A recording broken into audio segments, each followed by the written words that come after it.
Good evening, everyone. Welcome to the May 15th meeting of the Clovis City Council. We're glad that you're here. I would like to call this meeting to order, and I would like to flag salute. I would like to ask Councilmember Vasco to lead us in the flag salute. Ready.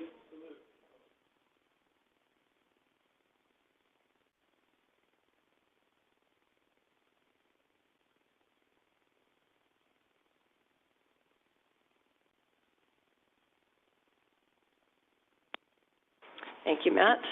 Roll call, please. Councilmember Basco. Here. Councilmember Bessinger. Here. Councilmember Monuthoa. Here. Councilmember Pierce. Here. And Mayor Ashbeck. I'm here. First up tonight is a presentation of proclamation designating May 21st through 27th as the week of the world's best barbecue and National Public Works Week. And Scott, thank you for being here. Oh, I'm sorry. I'm under the serious influence of like Advil meets Tylenol, so I'm sorry. Wait, okay, focus. Drew, say something. Help me out here. Sorry about that. It is my pleasure to read proclamation into our record regarding our Public Works Department and proclaiming May 21st to the 27th as National Public Works Week. Whereas Public Works focuses on infrastructure, facilities, and services that are vitally important to sustaining the resilience of our community and to public health, high quality of life, and well-being of the people of Clovis.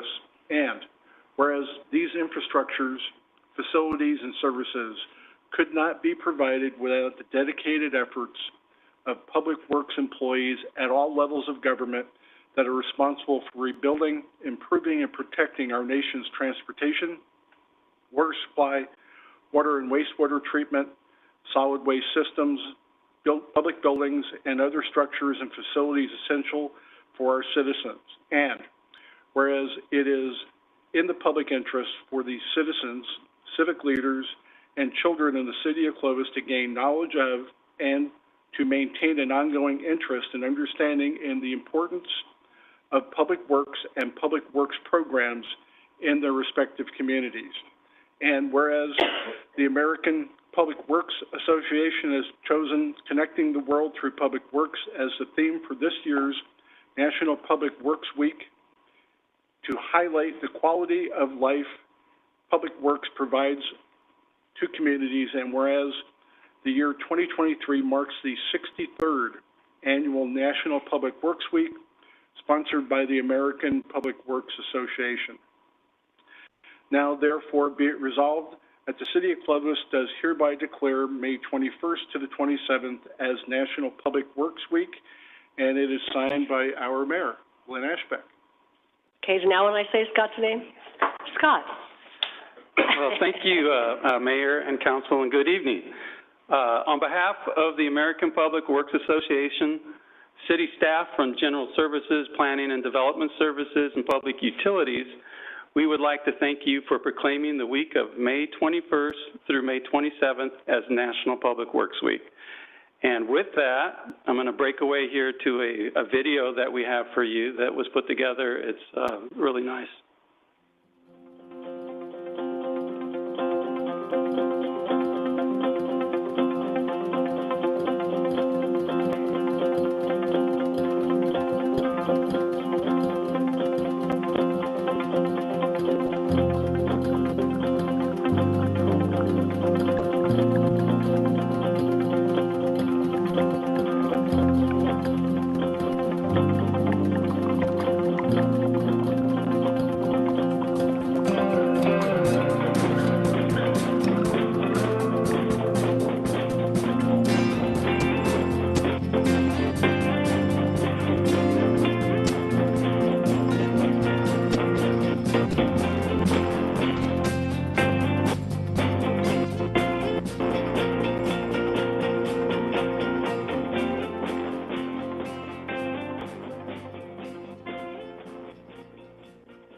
good music. Maybe next time we'll have to put some of the machine in the background. Okay, so yeah, APWA was established in 1960, has over 30,000 members today, and again, this is the 63rd Annual National Public Works Week.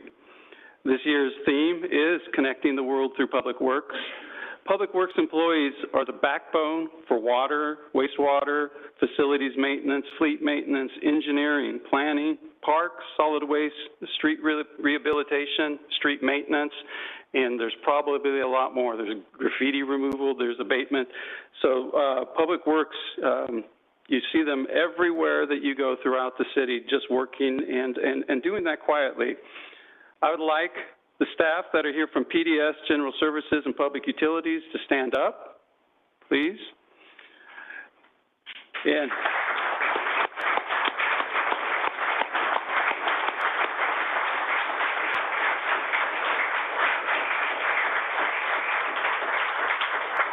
very nice. These folks are representing the hardworking City of Clovis employees performing their jobs in the background, maintaining our Clovis way of life so that Clovis remains a destination of choice.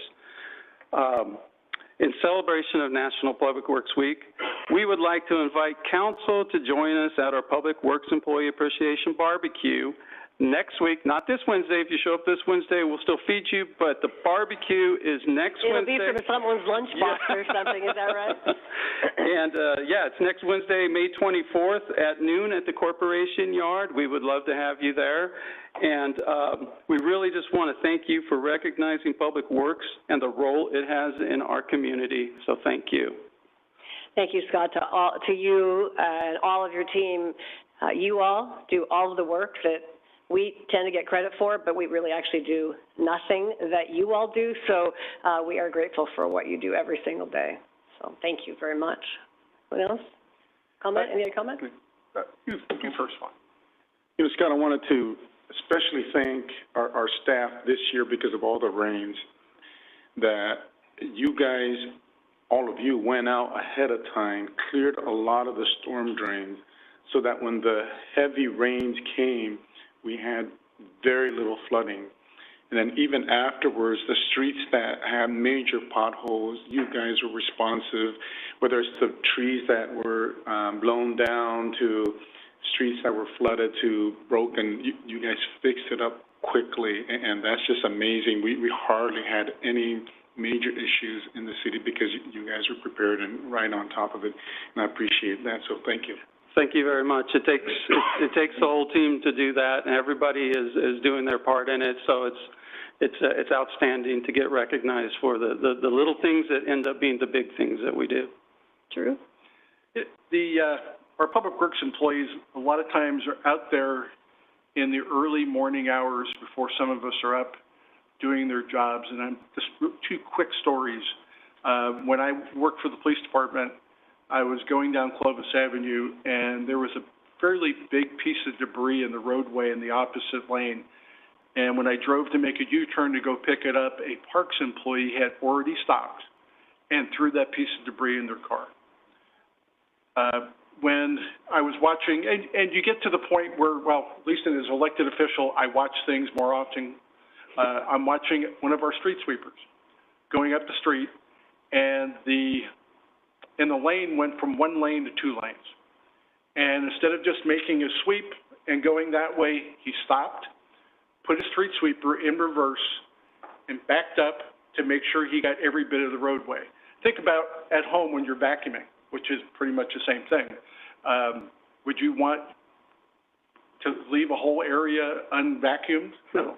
And you can't, if we were to pay somebody, you know, a contract to do that, it probably wouldn't get done. But because we have dedicated employees who care about their community, who are part of the fabric of this community and our government, we get great service. And next time you're out there, just watch. You'll see. You'll be surprised. Thank you. I feel pretty confident in agreeing with you. It wouldn't get done the way our team does it. Absolutely. The pride that they put in their work. Yeah. So thank you, and thank you for the invitation, and thanks to all of your folks. Thank you all very much. Appreciate it. Take a picture. They live for this picture, Scott.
All right, next up is public comments.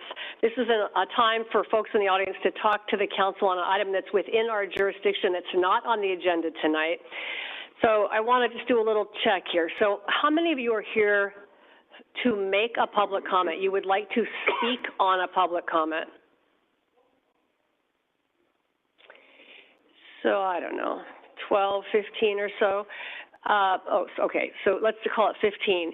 And how many of you are here to speak on the same topic, which is flags? Is that what you're all here to talk about? Is anybody here to, let me try it this way, this is easier. Anybody here to talk about something that's not a flag question? Okay, Mike. So here's what I'd like to ask. So our public comments are typically 5 minutes each or 10 minutes per topic. We typically don't do the 10 minutes per topic because that means all of you would have to split up 10 minutes, so that would be weird.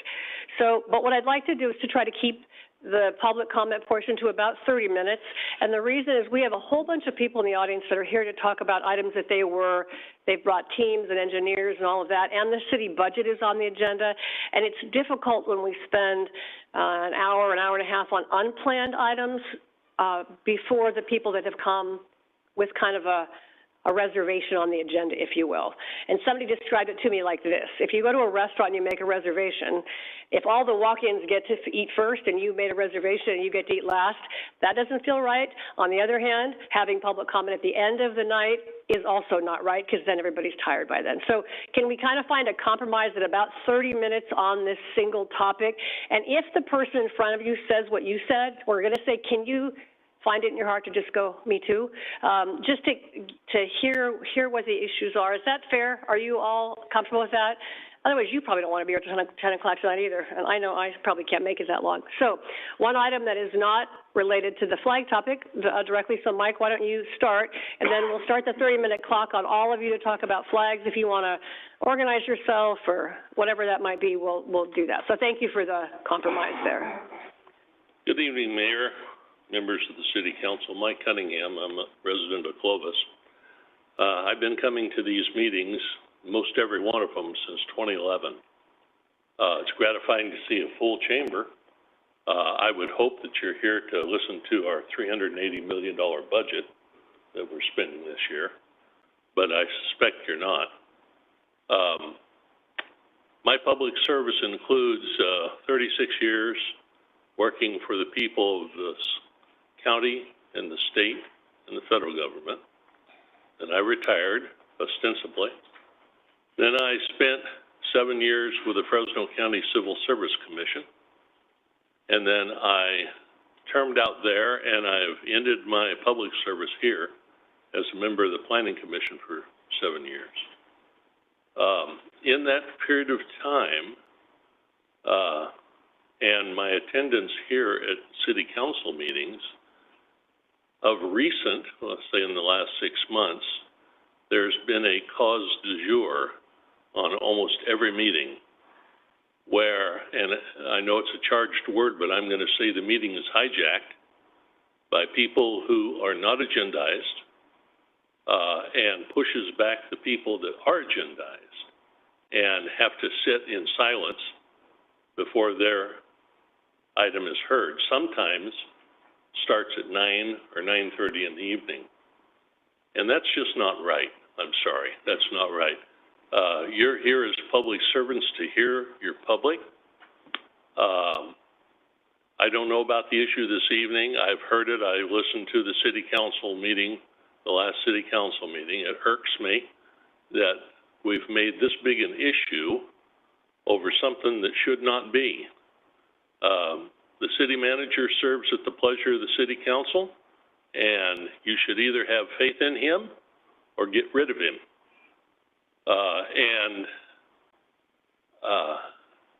If you want to get down into the quagmire of having to vote on every little item, then you're not going to see any progress at all. I've heard some mention about talking districts. Yeah, we'll probably move to districts. I am not a believer that that's good. I think we end up being like the city west of us, and we'll have 5 different tribes instead of one community. And that galls me. I hate to see that. I would like to see the public comments I'm one of those, I've attended meetings that both have been at the front and they've been at the back. And if you feel strongly enough about your item, then you can wait until the agendized portion is completed or get on the agenda yourself. So I'll get off my high horse now. Thank you for your indulgence. Thanks, Mike. All right, any other comment? And I'm going to ask, if you don't mind, that we don't clap here. This is not a theater, so we're going to just hear people's comments civilly and politely, and no applause required, okay? So, flags, I guess that, anybody else, any other comment that's not related to process or public comment, or, okay. So, anyone else wishing to comment on an item that is not on our jurisdiction? Hurry, or I'll close the public portion, then we'll be all done. Well, stand up, somebody. You know how this works. All right. You bet. Nope. And can you state your name and address, please? Thanks. Hello? Oh, there it is. There you go. My name is Molly Anala. I live at 727 North Dartmouth in Clovis, and I'd like to thank the mayor and the council members for allowing us here. First, I'd like to thank the city attorney, the city manager, and staff for writing a great flag display policy consisting of only the U.S. flag, the California flag, and the city of Clovis flag. While we understand that this policy is currently in place, it is under the sole control of the city manager, who is not elected and is therefore not directly accountable to the citizens. Secondly, I'd like to thank Councilmember Diane Pierce for her leadership on this issue and for requesting that this policy be put on the agenda for approval by the City Council.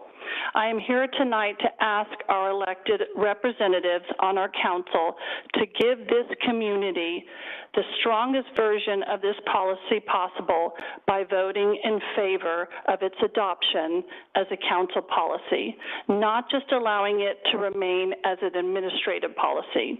I trust you will be responsive to your constituents here and at home and allow this item on the next possible agenda. Thank you for your time. Thank you, Molly. My name is Eric Rollins. I live at 575 West Ashcroft. I'm a property owner, a business owner, a taxpayer, and most importantly, a registered voter.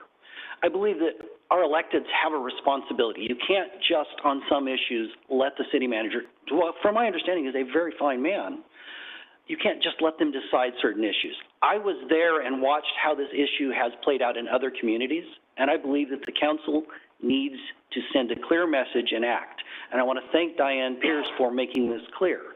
I do think that the city manager crafted a fine policy, but you need to actually act. You actually need to hear the voices of the people, and you need to have a responsibility, not only to listen to those people, but you have a responsibility to show leadership. I believe that you're not showing leadership by punting and allowing the city manager to just handle this. I would strongly encourage you all to allow this to be on the agenda. My understanding is you need 2 council members or the mayor to put something on the agenda. That didn't happen. Why not? I know several of you on this council. Why not? I believe that it should at least come to a vote. I believe you should put it on the agenda. I would encourage all of you to pass it, and I thank you for your time. Thank you, Mr. Rollins. Mr. Watnick? Good evening, Mayor and council members.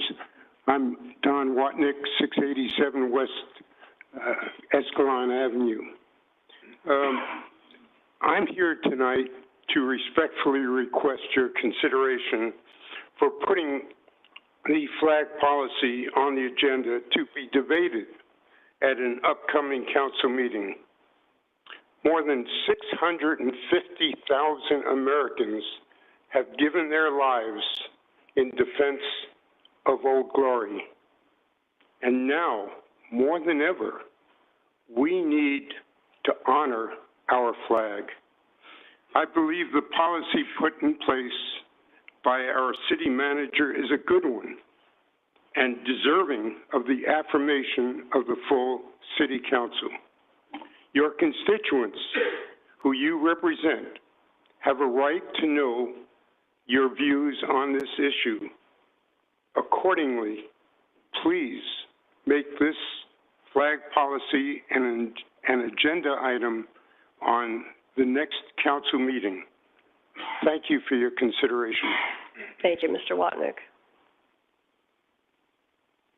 Hello, my name is Brent Burdine. I live at 472 West Keats Avenue. And I request that you bring this up on the agenda. I support an ordinance that only the United States flag, California flag, the city Clovis flag fly on city properties. I have no criticism of the city manager personally. I have a criticism of the position that allows the city manager administration to make these decisions. These flags represent your authority, your constitutional authority, your legitimate right to be a government over us. With these symbols, they create this arena, this forum, this stadium for us to practice our free speech and for all of our rights to be equally held.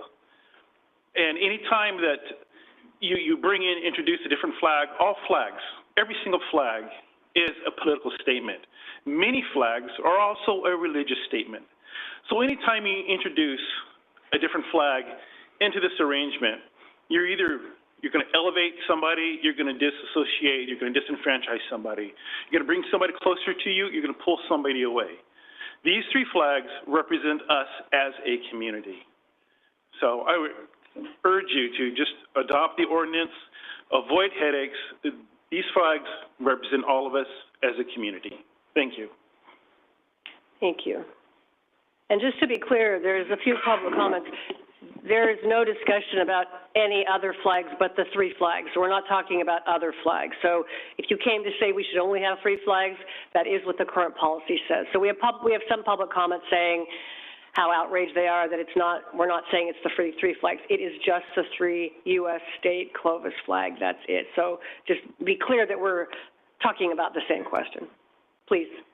Good evening, Dina Combs Flores. I reside at 1170 Santa Ana Avenue, number 317 in Clovis. I'm here representing myself as an individual, not as a member of the school board. Just want to make that clear. And just here to say, I'll keep it brief, I echo all the sentiments that have been said before me, and I support this being brought to the full council for a vote, please. Thank you. Thanks for just saying ditto. Good job on the ditto. Please. I'm Lisa Walsberg. I reside at 2599 Bergen Avenue. Okay. And I echo the sentiments of the previous speakers and just want to see the policy strengthened at the council level. Thank you. Thank you so much. My name is Hannah Cunnings, and I pastor a church here in town, 1415 Toll House Avenue, and I'm not only speaking for myself, but for the folks that attend our church. And I appreciate everything that you guys do to serve our community. We support you and we bless you. I just wanted to make a notation that while we are agreeing with the three flags that are represented here today, the importance of that, and I believe that one of the other gentlemen said we don't want to punt this responsibility, not only because of what it represents, but also from the legal perspective, and I'm certainly not an attorney, but I am aware of a lawsuit that took place with the city of Boston, and how they had to pay $2.125 million in attorney fees for a law that they, as the council, could have put in place that didn't have to go all the way to the Supreme Court with a 9-0 vote overturning the non-constitutionality of just making something really simple and in place that they themselves could have owned. I know that your heart is to be excellent stewards of the resources of the city of Clovis. I know that your heart is to be peacemakers and oversee things and have vision ahead of time. We would not want to have the embarrassment of what that city has endured, and we certainly wouldn't want to have the expense of that. So I agree with everything that they have said as well. Thank you so much. Good evening. My name is Tammy Galt. I'm at 961 North Armstrong Avenue in Clovis. I also echo what everyone else here has said, but I just want to point out that it wasn't but a month ago that citizens came during public comments and requested the council to put the item of backyard chickens on the agenda. Councilmember Baskel, you noted your vote to put that item on the agenda was because the community asked you to. I am asking you for the same responsiveness to your constituents on this item. Thank you. Thanks.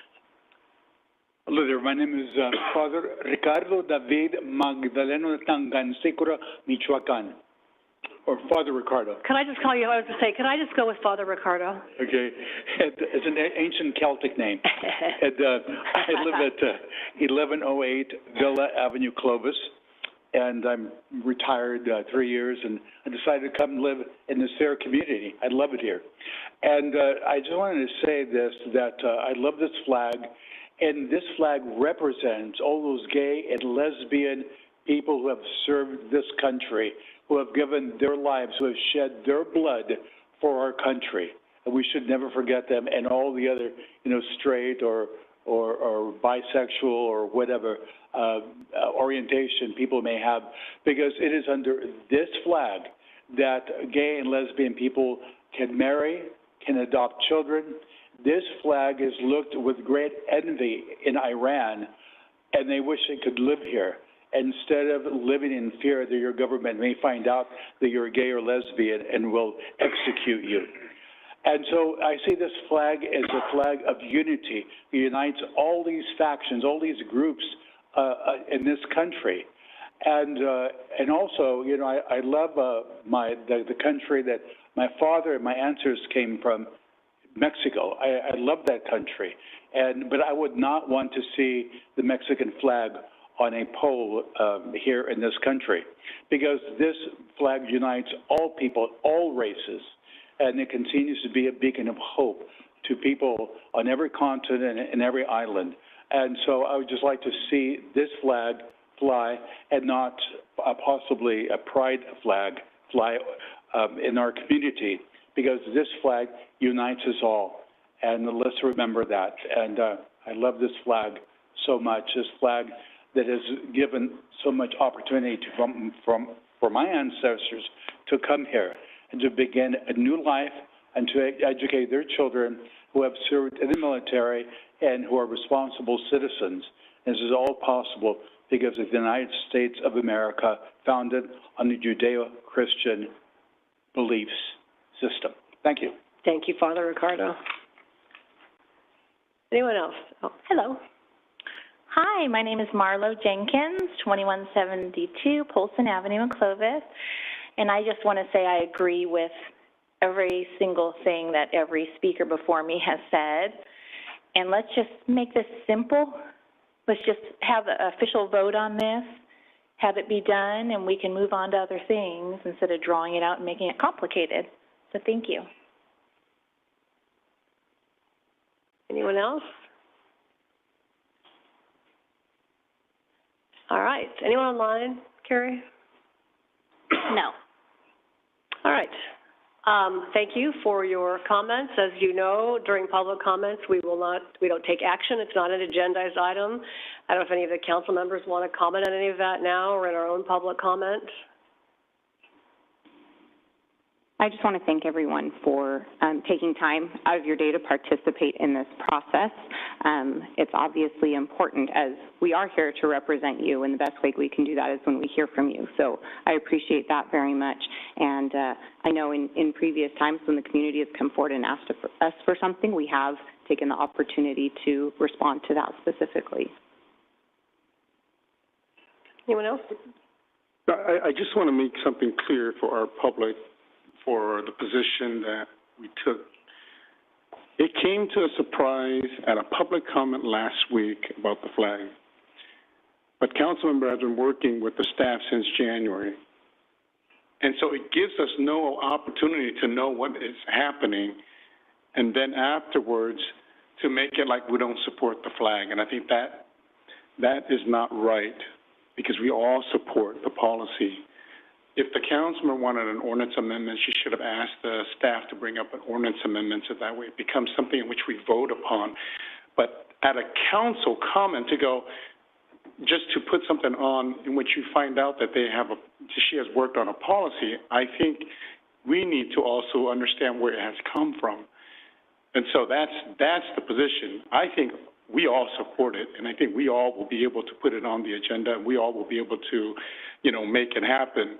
But to misstate, I think it's been misrepresented that we don't support the flag, and I've gotten a lot of calls and a lot of emails saying, why didn't I support the flag?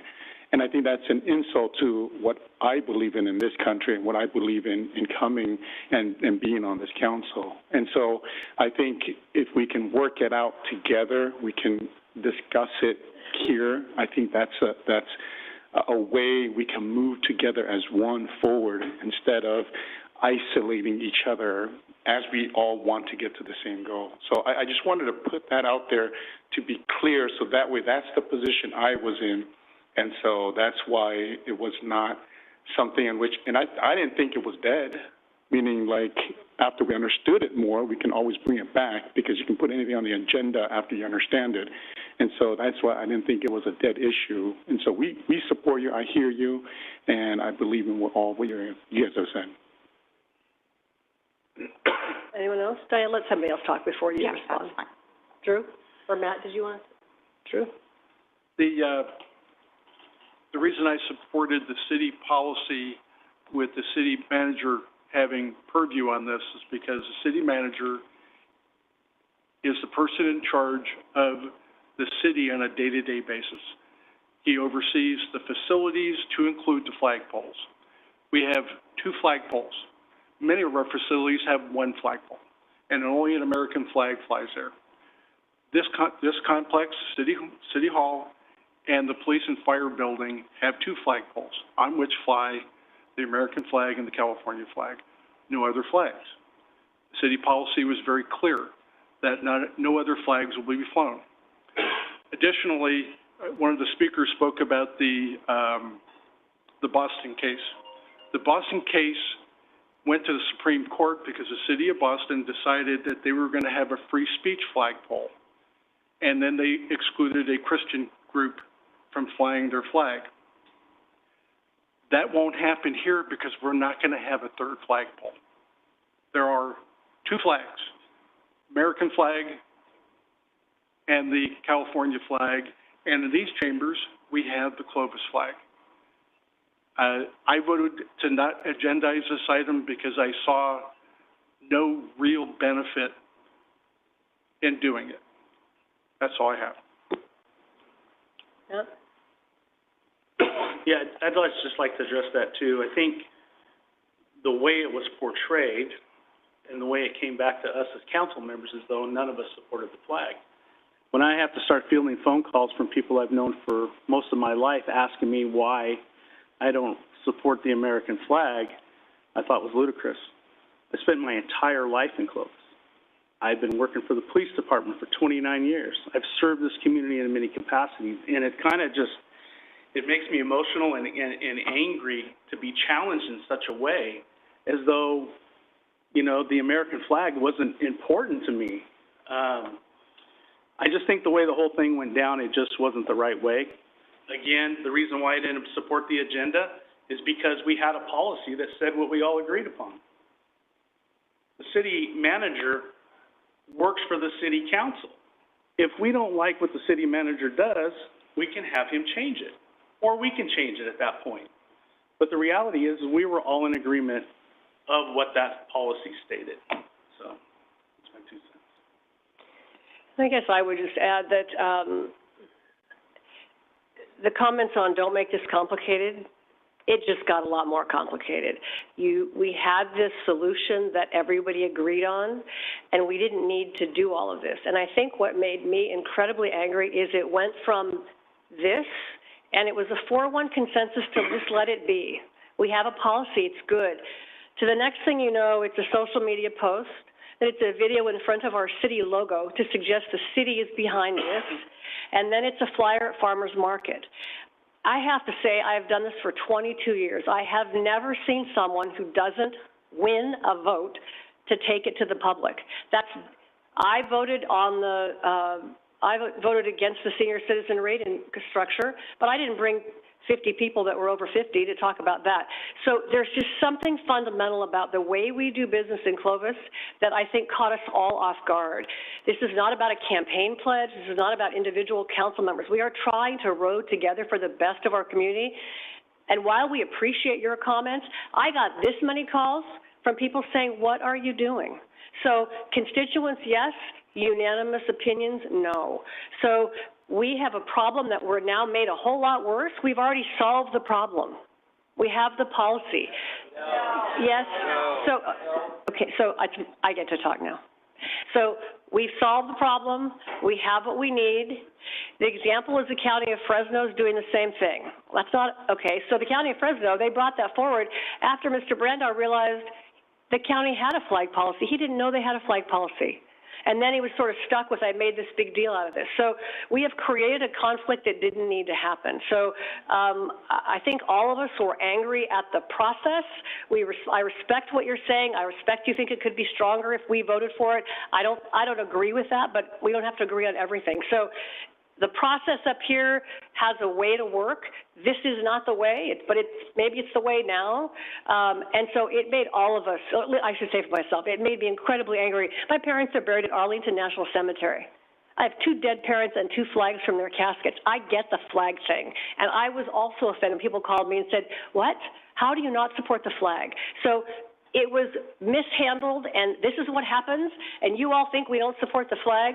So this was a conflict that did not need to occur, that has occurred, and we'll figure out a way forward. But that's kind of where I am on this. So that's why it was a 4-1. We've already got this answer. We're solving a problem that doesn't exist, and that's sort of where I came from. So then I'll let you have the last word. Thank you. I just want to clarify a couple of things, obviously, about the process. And that is, I did not work with staff on the policy. That wasn't even offered to me. So that a lot of you do know, I know this isn't about a campaign pledge, but some of you I knocked on your doors, some of you attend organizations or groups that maybe I came and spoke at, and this was something that I engaged with the community on during my campaign, and I believe very strongly that what I told people as I wanted them to trust me to sit in this seat and represent them, that matters to me. And so in January, I did sit down with our city attorney and just kind of ask what the options were, and I was informed that there was an administrative policy that was going to be crafted, and so I sat back and waited for that, checked in a few times, how's it coming? But I certainly was not involved in that, and I did not work with them on that. I received an email that I believe all of us did just a couple weeks ago that let us know this is the policy. It included what it was and that it was in place. And at the bottom of the policy, it noted that if the city council voted on it, then instead of being able to be amended or repealed solely at the city manager level, that it would then come under the responsibility of a majority of the city council. I felt that that was important to give our community members, our citizens, that direct accountability to those that they elected to have that say on the policy. And so there was no blindsiding or anything like that. We got that mere days before the council meeting. I did reach out to the mayor, as I understood was appropriate, to ask her to unilaterally put it on the agenda, and you called me and let me know you weren't interested in doing that, but that I could bring it up at council comments and see if I could have support of my colleagues to do that, and so that's what I did. I noted very clearly that we have a policy, that it's for the 3 flags, and even in my subsequent comments, conversations with the public, I've made very clear that you all indicated your support for the policy. So I understand things get a little complicated and chaotic when everything is done in public, and I couldn't come to you folks individually and ask you to be supportive of it. With the Brown Act, it doesn't work that way. We have to do things in public, so that does get a little sticky sometimes. But I very much believe that this policy does deserve the strength of the elected representatives weighing in on it, and I appreciate those of you who share those sentiments and those who weighed in with public comments online doing the same. If there was anyone that had a different viewpoint on it, obviously they had the same opportunity to come and share those public comments. But that obviously didn't happen this evening. So I hope that, you know, as we have on other issues, that we will hear from the public and we will take that to heart and do what I believe is the right thing. All right. Thank you all for being here. If there's no more comments on the flag, we will move along to ordinances and resolutions. Welcome to stay if you'd like. That would be great. Ordinances and resolutions. With respect to the approval of resolutions and ordinances, the reading of the title shall be deemed a motion to waive a reading of the complete resolution or ordinance, and unless there is a request by a council member that the resolution or ordinance be read in full, further reading shall be deemed waived by unanimous consent of the council. Consent calendar, these are items that are routine in nature. We act on them with one vote unless a council member or someone in the audience wishes to pull one of the items. Anybody wishing to pull a consent calendar item? Seeing none, anybody online? No. Anybody in the audience wishing to pull a consent calendar item? All right. We'll bring it back for a motion. Motion to approve consent calendar items 2 through 11. I'll second that. There's a motion and a second to approve the consent calendar. All those in favor signify by saying aye. Aye. Opposed? Motion carries 5-0. All right. Our first public hearing tonight is item number 12. A resolution confirming the diagram and assessments for the annual levy 2023-2024 Landscape Maintenance District Number 1. Eric Aller is the Parks Manager Extraordinaire, and he's here with Paul Armendariz. So who gets to go first? Paul will be going first. Oh, it's because his name, oh wait, I say his name starts with A, but so does yours. That my alphabet thing didn't really work out. Oh, Paul. Rochambeau. All right, thank you, Mayor, council members. So I'm going to give a brief overview of the California Streets Highway Code Landscaping and Lighting Act of 1972 and the process to levy assessments. So the Landscape and Lighting Act of 1972 provides a mechanism for the legislative body, council, to collect assessments for landscape or maintenance of landscape improvements. Council must approve 3 resolutions for assessments to be collected. So in March 6, 2023, council approved a resolution initiating the assessment process. On May 1st, council approved a resolution declaring the intention of assessments. And tonight, May 15th, we're here to seek council approval of a resolution to levy the assessments. So in order to adopt a resolution to levy assessments, this requires a public hearing. That hearing must be advertised for 10 days, and we posted this in the Business Journal on May 5th.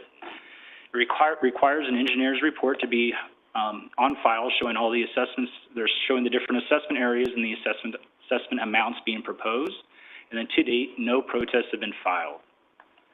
So this is something that we do every year. We take a look at the revenues that are coming in, the expenditures, the reserves, and then we take a look at the different LMD assessments that Eric Aller is going to go over, and we decide which assessments may need a proposed increase or decrease. Good evening, Madam Mayor and City Council. I'm going to give a brief overview of just the Landscape Maintenance District, and then we'll talk, then we will propose a public hearing and then propose a resolution in order to levy the Landscape Maintenance District for 23-24. In 1987, the city created Landscape Maintenance District Number 1. At that time, the landscaping was 10 to 20 feet wide. It was all pretty similar. As the city grew, the landscape setbacks increased and the ornamental plantings got a little bit more intense. So we felt it was time to divide District 1 into different zones or sub-districts, because the LMD is a benefit-derived assessment. And so if you have somebody out north paying the same as somebody in the central part of the city, well, they wouldn't be receiving the same benefit for the same cost. So we created zones. Zones 1 through 3 are the general landscaping zones. They cover the streets and the medians and side landscapes. Zones 4 through 6 are the neighborhood park zones throughout the city. These 6 zones include all of the city except for Loma Vista and Heritage Grove. They're kind of their own zones. And then we have zones 7 through 49 are the neighborhood enhancement zones. These zones are unique to each neighborhood. They might have a roundabout, they might have a decorative rock sign that says the name of their development, they might have decorative lighting. So that neighborhood specifically pays for those improvements because it only benefits that neighborhood. So this is a map. There are better, an attachment to the staff report, there's maps at the back which might be easier to read. So that shows Zone 1, north of Herndon, Zone 2, between Loma Vista and Sunnyside, and Zone 3, south of Herndon and west of Sunnyside. Zone 4, exact same boundaries, but these are the parks. The highlighted pink, orange, and green, those are the parcels that pay into the LMD. So you can see who pays into the landscape maintenance districts.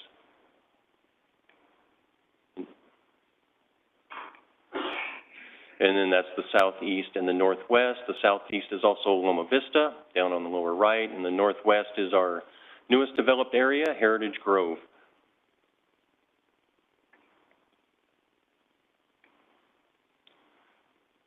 It's important to talk about we're here to propose increases to 13 of the enhancement zones. That slide says 14, and that is because one of them is new. So technically, it's an increase when it's new because it was nothing before, but it's not an annual increase, which is what the resolution requires. You can only, it's not an annual increase. So where am I here? So we have I'm sorry, I lost track. My bad. So zones 7 through 49 are the neighborhood enhancement zones. These zones are unique to the neighborhoods in which they are located. Okay, I'm down here. I apologize. Staff is proposing an increase in assessments to be approved to 13 of the enhancement zones. The annual increase ranges from $2.41 per year to $26.17 a year. This, I got going too fast. So this is a map of the enhancement zones. There's, what is that? If you look on your staff report, you'll be able to see the ones that we're recommending increase to. There's 13. The map also has a % increase by each zone number, and that represents the increased percentage of the entire assessment. A lot of neighborhoods are in either a street zone, a park zone, and maybe an enhancement zone. Some are in all three. So when we increase the assessment in the enhanced area, they're still paying the same for the park and the street zone. And so this shows the overall increase in their assessment. And I think the greatest increase is 5.1 or 5.5%.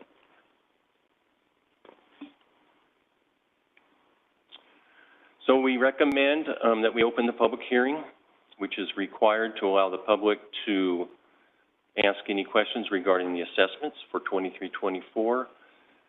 And then we recommend closing the public hearing and adopting the resolution to levy the LMD for 23-24. And I apologize for losing my train of thought. Never happens up here. We're always right on track. Paul, you have anything you want to add? No, that's it. Thank you. Thank you.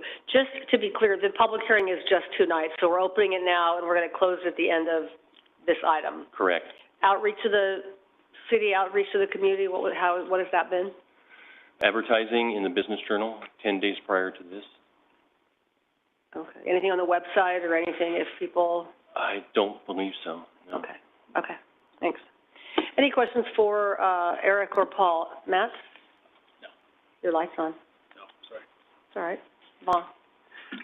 Eric, when funds are insufficient at times, we still go in and do the work, or do we hold it off if a certain need is there, but there is insufficient funds? It depends how insufficient.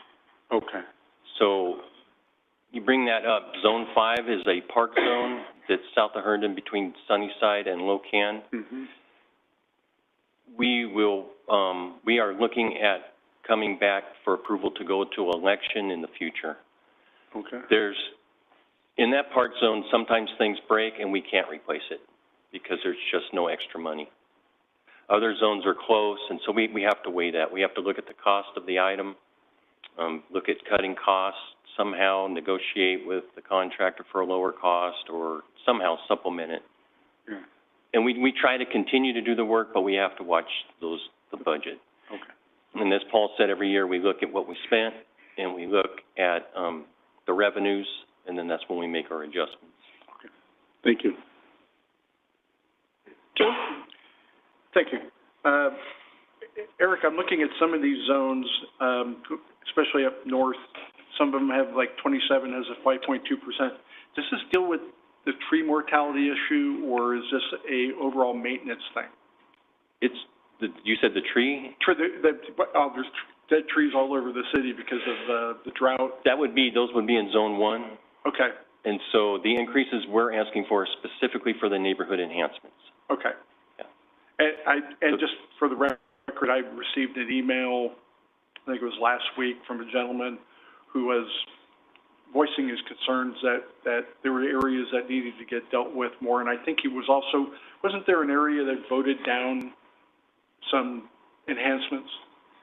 I don't know about the enhancements, but Zone 5, the park zone, that's just scraping by is, it's been voted down twice. Right. This person was in that zone, and I referred his comments on, but also told him about this is the quid pro quo when you don't vote to maintain what you already have. Thank you. Anyone else? All right. We'll open the public comment. Anyone in the audience wishing to comment on this item?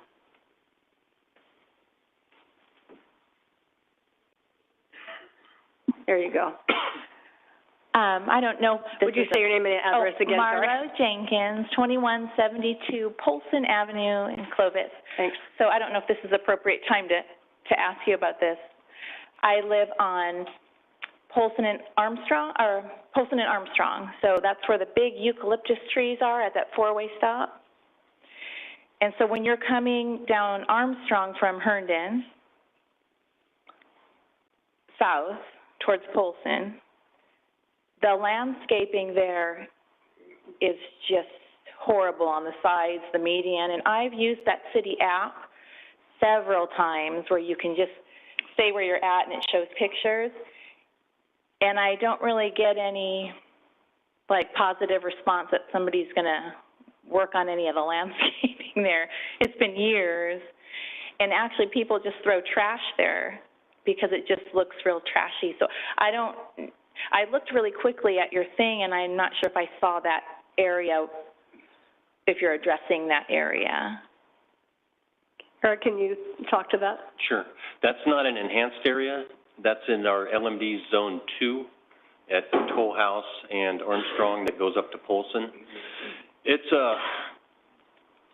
We went out to election, I think, 3 or 4 years ago, or maybe 2018, and it passed, but we didn't have, if I'm recalling right, there's not a lot of funding in that zone, is what I'm trying to say. And so we have enough to do basic maintenance, but to make improvements, it's virtually impossible. About a year and a half ago, I had a landscaper approach me that did a lot of he wanted to volunteer out there, and so that's why the corner of Toll House and Armstrong has the rocks, and the granite rocks and the river rock, and he planted some shrubs around there. And so he kind of helped us out. I actually talked to him when he was doing that, so it seems still, that was nice of him to do that, but even where the and I believe those eucalyptus are heritage trees, somebody told me, and I think one of them got taken out and it was supposed to be put back, since they're heritage trees. Well, they're considered heritage trees, but we really don't have, that policy. How would you say it? It's not really adopted, exactly, thank you. So it speaks of heritage trees, but it's a policy that's not adopted. We took that one tree out just because we were worried about it, because they're so big. And I believe there's going to be, I think they're looking at improving that road too. We're trying to save the trees. We've gone in there and pruned them a couple times. Yeah, the trees that are left look really nice. Yeah, I'm trying to save them as best I can. There's dirt there now where the one tree was removed. Yeah. I don't know if you guys ever drive down that way, but it just looks really bad. That's actually a good call. Eric, when is the next time that area would be up for increase? I mean, I know there's not a schedule, but I mean, if the funding is barely enough to keep it going today, we're going to quickly run out of it's not going to be enough. Just, well, you know? There's a couple things to look at because that's actually in Zone 5 also. So if we were to go to an election to both of them at the same time, it would. Yeah, so Zone 2 and Zone 5 is something that staff's actually looking at right now. We will be coming to council with proposed Prop 218 to raise the rates in those areas to maintain the landscaping. So that'll be the next probably year or so. So it's not going to help today, but I mean, I think that this is what we bump into all the time is, you know, you get to the end of your checkbook and then it's sort of hard. But I do think the trash question is something we don't need to wait for any kind of fee increase. So maybe you all can take a peek at the meeting island, right? Is that what you're talking about? Yeah, the gardener, the landscaping people have to pick it up because it just looks so, I don't know if people think it looks so bad, they just throw their trash out the window all the time because I drive by it every day and I go, oh my gosh, I use it like a trash area. Well, the trees are sort of... It's not pretty or anything. The trees are so kind of majestic, like they're so, I think they're cool kind of. The trees are cool, yeah. Yeah, so I think that's right. Yeah. So we can take a peek at the trash and make sure we do a better job of that, and then we can, sounds like staff is looking at maybe giving the homeowners a chance to vote. That would be awesome. And there's one last thing I wanted to ask, and I've asked several times as well. I don't know if you guys are in charge of new parks, because it's right next to the elementary school. It's the elementary school is right there, and there's no actual real park in our neighborhood anywhere. And I know all the new neighborhoods getting built are having parks put them in and stuff. And I remember when Drew ran for the position, I remember you saying, I want to make sure that the forgotten communities, like, don't get forgotten, like the older communities. And I thought, oh, yay, he's going to be the person I can ask about a park. So there's an empty lot there on Armstrong, south of Herndon. There's a big, I think there's 10 acres there. And so I don't know if sometime in the future the council could consider, taking money from one place and maybe putting a park, because that community there is full of kids. And so the only place they really can go is the school, which is used half the day. And so there's just kids everywhere. So it would be great if you guys would consider using maybe part of that land there that's, I think, still for sale, as maybe possibly putting a park in over there. So that's it. Thank you. Appreciate it. Hello, my name is Brent Burdine, and I live at 497 West Keats Avenue. And what I understand tonight, this is the public hearing, and public notice was sent out. And for what I've heard was that in the form of providing notice to the public, it was put out in a business journal. Was any attempt made for radio, television, social media, apps, or anything else to appeal to the broader segment of the city of Clovis? Or is it kind of like we show up the meeting and we kind of like a box of Cracker Jacks, we see what we get? No toys, though. No toys. But I'd like to know what other methods were used to reach the public? So this is, years previous to this, what we've done is the business journal. I think that's something that we could take a look at and do a social media post that this is coming up. Also, council meetings are posted to the public, and there's that media outreach as well. But as far as direct notice or multiple notices of this resolution of the levy tonight, there have been the previous council meetings as well where this is posted in the council meetings for the initiation, and so there's multiple chances. But I do hear your concern. I think it's something that we can work on and do more of a social media outreach. What business journal? Is there a publication just called Business Journal? Fresno Business Journal. Fresno Business Journal? Okay. Because I would hope there would be a broader outreach to inform the public for public hearings. I'm giving adequate public notice, because personally, I don't think it's adequate at this point. Thank you. Point well taken. I think our website, too, we could post something on the homepage or something, so we could probably do a little bit better job at that. Thank you, Brent. Anyone else wishing to comment on this item? Close, anybody online, Carrie? Sorry. We'll close the public portion and bring it back to the council.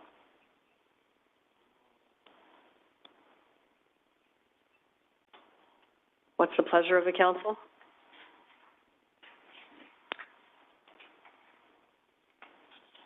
Is there a pleasure of the council? Scott, it just needs a motion, correct? Yeah. Are we doing where there's a special opening and there's votes and all that? No, there's no ballots here, and I will point out for the council, just because I know that we've dealt with a couple of Prop 218 issues recently. So for purposes of Prop 218, the notice was correct, or sufficient, I would say. Paul addressed what's legally required has been provided. We can certainly do more if that's the desire of the council, but what was provided was legally sufficient. Although the staff report does address increases and the presentation mentioned increases, I think it's important for the council to know that technically those increases were already previously voter-approved increases. Yeah. So you may recall there's some zones that aren't allowed to be increased. There's some zones that are allowed to be increased up to a certain level that was already previously voter-approved, and so therefore there's no new ballots required for those voter-approved increases. Now, there was a reference tonight about a potential increase or looking at different zones for increases in the future. We would need to do a Prop 218 ballot for those subsequent increases, but for purposes of tonight, no ballots, because the increases that are being approved or would be approved tonight by the council are already within the previously approved thresholds. Okay, got it. Okay, if there's no more discussion, I would like to make a motion to approve a resolution confirming the diagram and assessments for the annual levy of 2023-2024, Landscape Maintenance District Number 1. Is there a second? Second. There's a motion and a second. Is there any other discussion? I have to agree that we should do a better job in the future. Social media is free. We have a website. We need to get the word out. Noted. Any other discussion? All those in favor signify by saying aye. Aye. Aye. Opposed? Motion carries 5-0. Item number 13. Thank you, Paul and Eric. Item number 13, consider items associated with approximately 500 acres of land located within the area generally bounded by Shepherd Avenue on the south, Willow Avenue on the west, Enterprise Canal on the north, and the Peach Avenue alignment on the east. City of Clovis is the applicant.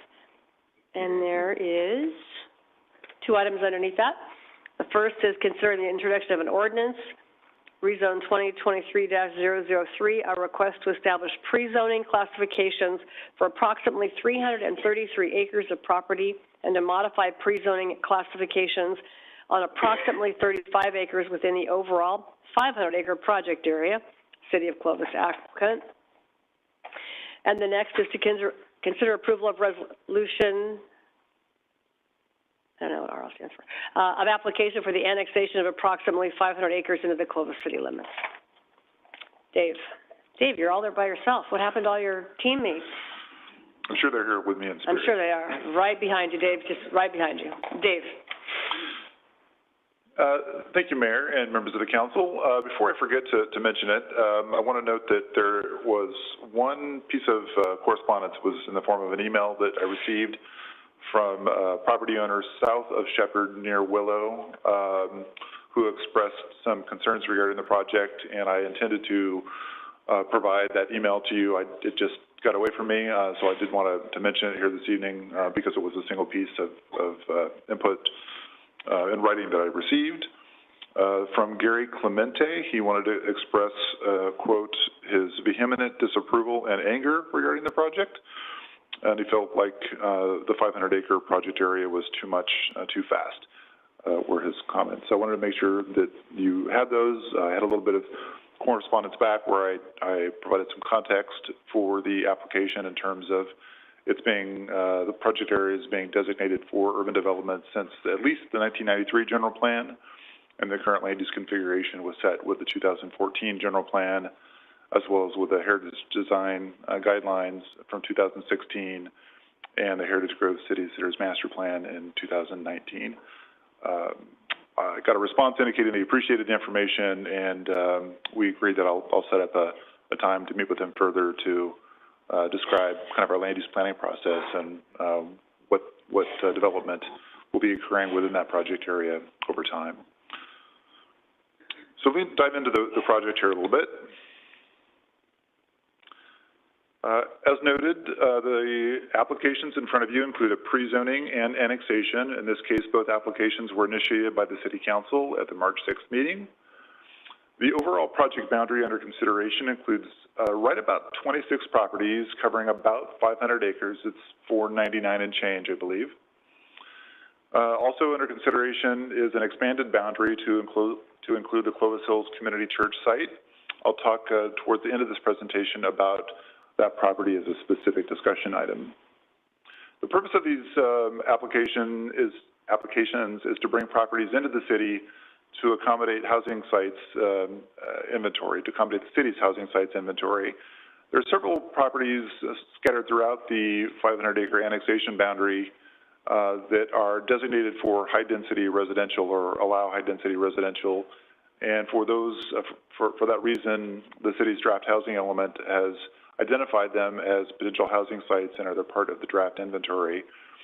We have been working with property owners in this area on a couple of different annexation projects. We've been working since at least 2022 on those applications, and we had every expectation that we would be through and complete and those areas would be in the city by this point. The projects have just gone a little slower than all parties originally thought. And because the annexation must be complete by the end of this calendar year, the city chose to, council acted on staff's recommendation to initiate this process. So just a little reminder as to how we got here this evening. The pre-zoning is the initial application under consideration, and the pre-zoning is required prior to annexation, both as a practical matter and as a legal requirement. And it's required to establish the land use regulations and standards that will apply to the property after it's annexed. Right now, it just has county zoning, and it's ag in general. And the requirement is that pre-zoning classifications be set to define the land uses and standards once the city has jurisdiction over the properties. In this case, the pre-zoning classifications are consistent with existing City of Clovis general plan designations, so there are no changes in land use types or intensification of land uses or increases in density like that's proposed. Everything is consistent with the 2014 general plan. The pre-zoning districts are those that are shown on the screen. They include conventional residential districts, R2, R3, and R4. The urban center zone district, which is a mixed-use zone that I'll talk a little bit about here in just a minute. A public facility zone for park and water sites, and then the planned commercial center site, which applies to a 20-acre parcel at the northeast corner of Beeheimer and Willow. I'm showing this dashed yellow line at the Beeheimer alignment to kind of define that there are two separate kind of categories of pre-zoning that are involved here with this application. Properties north of the Beeheimer alignment were previously master planned and pre-zoned by the city back in 2019 as part of the Heritage Grove City Centers North and South Master Plan. As part of that master plan, an ordinance was adopted that pre-zoned these properties, and in doing so, the mixed-use village zone district was referenced in the pre-zoning document, or actually in the master planning document. And the current request would clarify that the zone in question is, instead of being mixed-use village, will actually be urban center. So if you look at the graphic shown on the left side of the screen, there's the yellow and red hashed area that says now UC with a couple of asterisks. That's the area that was shown in the master plan as being mixed-use village. And in concept, there's no problem with that. All the uses and development standards work, but we don't have a mixed-use village zone district in our development code. And so just to clarify and make sure that the zoning on the land use diagram matches what's in our actual development code, we felt it was appropriate to change it. It's a technical change, and there's no real changes in land use or standards that apply here. There's about 35 acres in that category, just for clarification. On the south side of Beeheimer, there's about 333 acres that need to be pre-zoned. That area has not been included in any earlier pre-zoning. The same UC or urban center zoning with the yellow and red hash marks is the predominant zoning in this area. That zone district is a mixed-use zone that is intended to be applied within commercial village centers and designated urban growth areas like Heritage Grove. So this is exactly where it was intended. The urban center zone allows a customizable mix of residential, commercial, and other complementary and supporting facilities, but it does require some implementation criteria to define what kind of uses and what standards would be applied where within that larger zone district. To that end, we prepared and included with the overall application a preliminary master plan, and that would facilitate development upon annexation. As part of the master plan, properties within the urban center district are placed into planning areas. Those are the kind of the labeled areas on the graphic on the screen. Within each of those planning areas, there are defined land use, residential density, and commercial intensity standards set. But it is important to note that standards for some of these areas will most likely be replaced with a comprehensive specific plan, and those are the plan areas that have the V designation, which, if you're curious, stands for village, because the specific plan and process is the village's specific plan. So here's an example of the planning area standards. This is really the bulk of the planning area standards, where we define permitted uses, building intensity, setbacks, and then some specific criteria for parking lot setbacks. For the ease of implementation, these planning area standards generally rely on existing criteria from the development code for standard districts, both residential, commercial, and in some cases industrial. A couple of things to note out about midway down that screen, there are criteria for minimum height and maximum floor area ratio. The height, for example, is 50 feet across the board, and that's a general reflection that this is an area that's going to be more urban in scale than other areas where the same standards or the same districts might apply.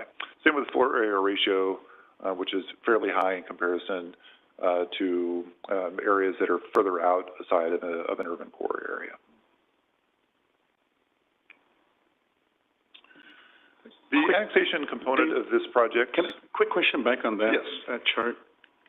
So is there a minimum requirement for residential at all, or can they do all of it industrial, commercial? That's a great question. There's another sheet as part of the preliminary master plan that is included in your packet, which defines how much of each of the planning areas is intended to be developed with each kind of use. And so that will be the guiding set of criteria up until there's a more comprehensive specific plan. And so are we looking for higher density in those areas because it's close to commercial? Yes, there will be, this area is in general going to be a much higher density. The target densities, in all cases, I think the lowest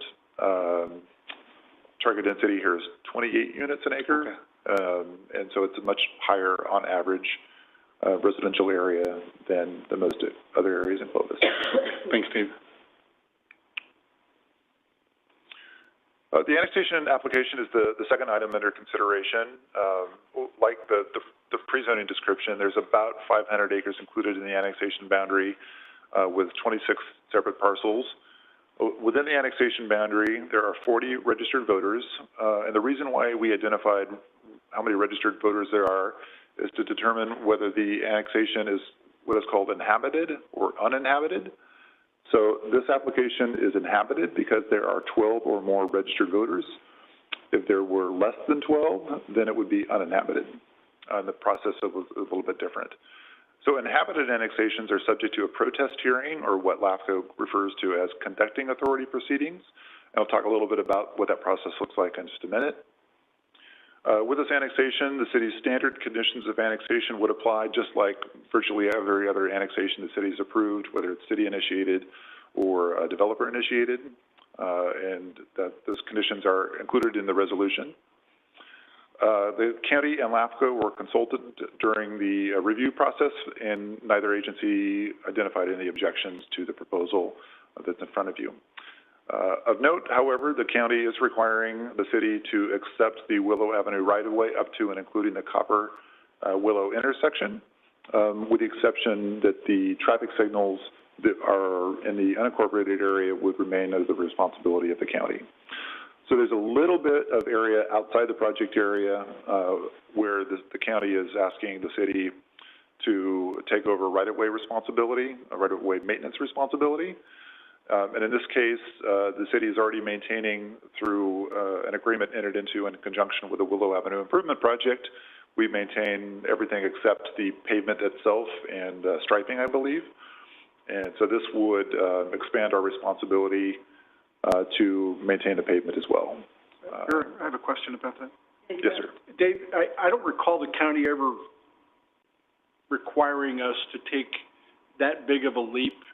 Does that include police and fire services? If there was a and this is where things get a little dicey, because when you're at an intersection where you have other jurisdictions, everybody tries to, no, this is yours, no, this is yours. Is that going to be ours? Are we going to have everything up to the middle of the roadway from the middle line south? No, in this case, the county is asking that only the right-of-way for Willow Avenue be maintained by the city. So the rest of the municipal services, police and fire, for instance, would, outside the annexation boundary, would be maintained by the county. So if we were to vote for this annexation, everything north of the Enterprise Canal would still be CHP, county fire, or somebody else, but not our services? Correct. The only thing that the city would do would be to take over maintenance of the pavement of the street. Thank you. Thanks, Dave. Okay. Because of the conditions that are involved here, the street is new. We're already maintaining a good portion of the right-of-way, or the improvements in the right-of-way. Staff did not identify significant opposition. I think, all things considered, we would generally recommend not to include maintenance of right-of-way outside the city's jurisdiction. In this case, due to the kind of unique conditions here, staff does not have a significant objection to that, and acceptance of that right-of-way is included as a component of the resolution that's in front of you for consideration. So I want to talk a little bit about that annexation process, because this is a little bit unusual in terms of having an inhabited annexation. So the process in general is that before we can even submit an application, that the city must receive a letter from the county concurring that the annexation meets the standards of the city and county MOU, or Memorandum of Understanding, before we can file a complete application. So that's why it's important that we work collaboratively with the county to establish what criteria are going to apply, because they have a little bit of what might be considered a pocket veto here. They can hold that concurrence letter or make conditions on the concurrence letter that would otherwise limit our ability to proceed. After an application is complete, LAFCO will process that application and schedule a public hearing, at which time the LAFCO board would approve the project, presumably, or possibly deny it if they determine it didn't meet standards. But in general, we would expect the LAFCO board to approve the project. And if it's approved, because it's an inhabited annexation, LAFCO would then would hold conducting authority proceedings, which is basically a protest hearing in the form of a public hearing, and that would need to be held within 35 days of the LAFCO board making their decision. And there's a 21-day notice required for that. So basically what that means is that protest hearing is held somewhere between 21 and 35 days after LAFCO takes their initial action. So here's where it gets a little bit complicated or a little bit confusing, but I wanted to present you with the information so you'd know where this is headed. So how does the protest work? If more than 50% of registered voters make a valid protest, the annexation is terminated. So registered voters have the ability to terminate by coming out in a majority form and filing a valid protest. If more than 25% of registered voters, but less than 50, or 25% of owners owning more than 25% of land value protest, then LAFCO must call for an election. If neither one of those protest scenarios occur, then the application becomes final and the property can be annexed into the city. I didn't have a bullet point for what happens if an election is called, but if either one of those two trigger points for an election is met, it becomes a registered voter election, and it's a simple majority rules. If one person votes, that vote carries the day. If 3 people vote, 2 votes carry the day, and so forth. It becomes just a standard election as to who shows up that occurs. I'm going to pause here and ask if anybody has any questions about the annexation process. First is who bears the cost of the election? Is it us because we're the applicant? I imagine that is the case, and it may be kind of a hybrid election.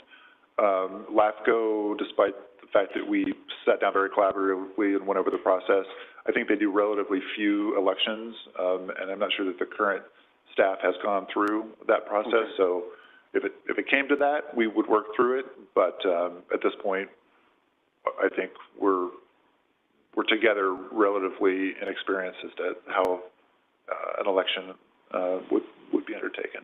And should it go into an election, whatever that timeline is, will it still meet our deadline for the end of the year? We don't know that, but I think it would be difficult to meet the timeline if it came to a formal election. Oh, it may be difficult? It may be very difficult, yeah. We would work that out if it came to it, but I'm not sure that we could verify that we could meet our timeline.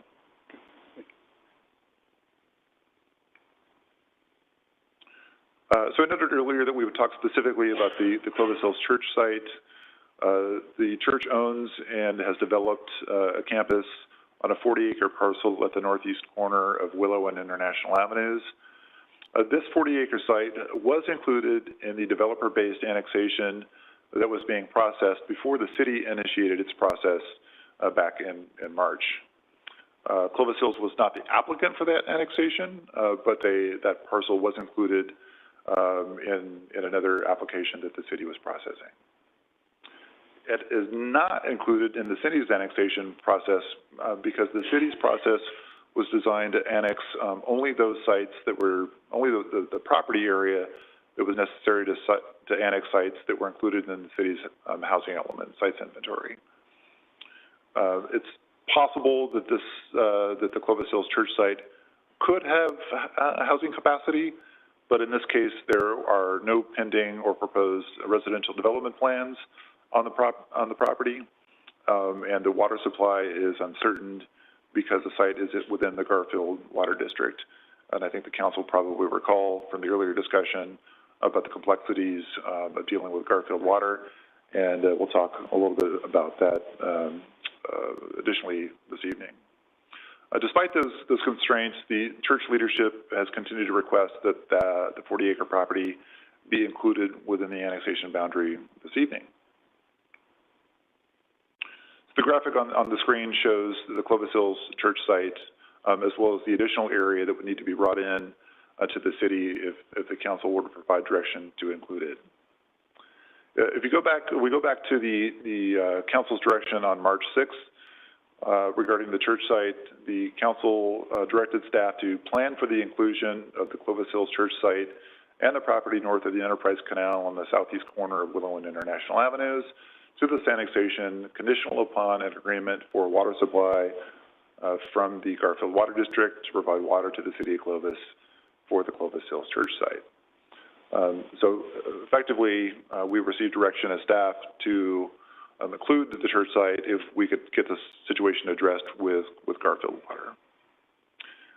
There were a couple of meetings that were scheduled between the city and the team from the church, and then separate meeting between the church and Garfield. All of those meetings really failed to yield a resolution to this issue, and it remains unresolved at this point. And so therefore, based on council's direction, previous direction from March 6th, staff is unable to recommend expansion of the boundary, to include that church property. That doesn't mean that it couldn't be annexed in the future, but that it hasn't necessarily met the city standards for annexation, currently. The previous, slide, Dave, that second bullet, what's the status of that? There's a developer-based annexation. So is there one currently going on? And are they behind us in the process? Right. So there were at least two separate applications that were being processed. One would have annexed from Shepherd going north, at least to the parent alignment, and then a second application would have extended the annexation along the Willow Avenue corridor in a kind of irregular pattern, but generally following the corridor. The initial annexation that would have kind of run from Shepherd north is still working its way through the process. That's the same project where the specific plan is underway. That will most likely come to the council in 2024. The second application for annexation is basically being replaced by the city annexation. And so we expect that there's going to be some interest from other owners in the area that on proposing follow-up annexations, but I wouldn't say there's anything active, in this area that we're talking about right now. And in that second annexation, I know we are not the applicant, but was water also an issue in their application with whoever the developer is regarding the church? Was that also? It was. The same limitations on annexing property within the Garfield Water District would have applied whether it was a city-initiated annexation or a developer-based annexation. There was some specific discussion about whether we should continue to include the property within the Garfield Water District in that developer-based annexation because the issue had not been resolved. And this goes back several months, but the decision at the staff level in consultation with the property owners was to leave it in for the time being, continue to work towards a solution, see if we could come up with a solution, and then it would ultimately be presented to the council in a very similar fashion as to what's being presented this evening. So the concern of needing resolution on where water comes from for this area hasn't been in place since we began to talk about annexing it. Thanks, Steve. Dave, I have a question. Is there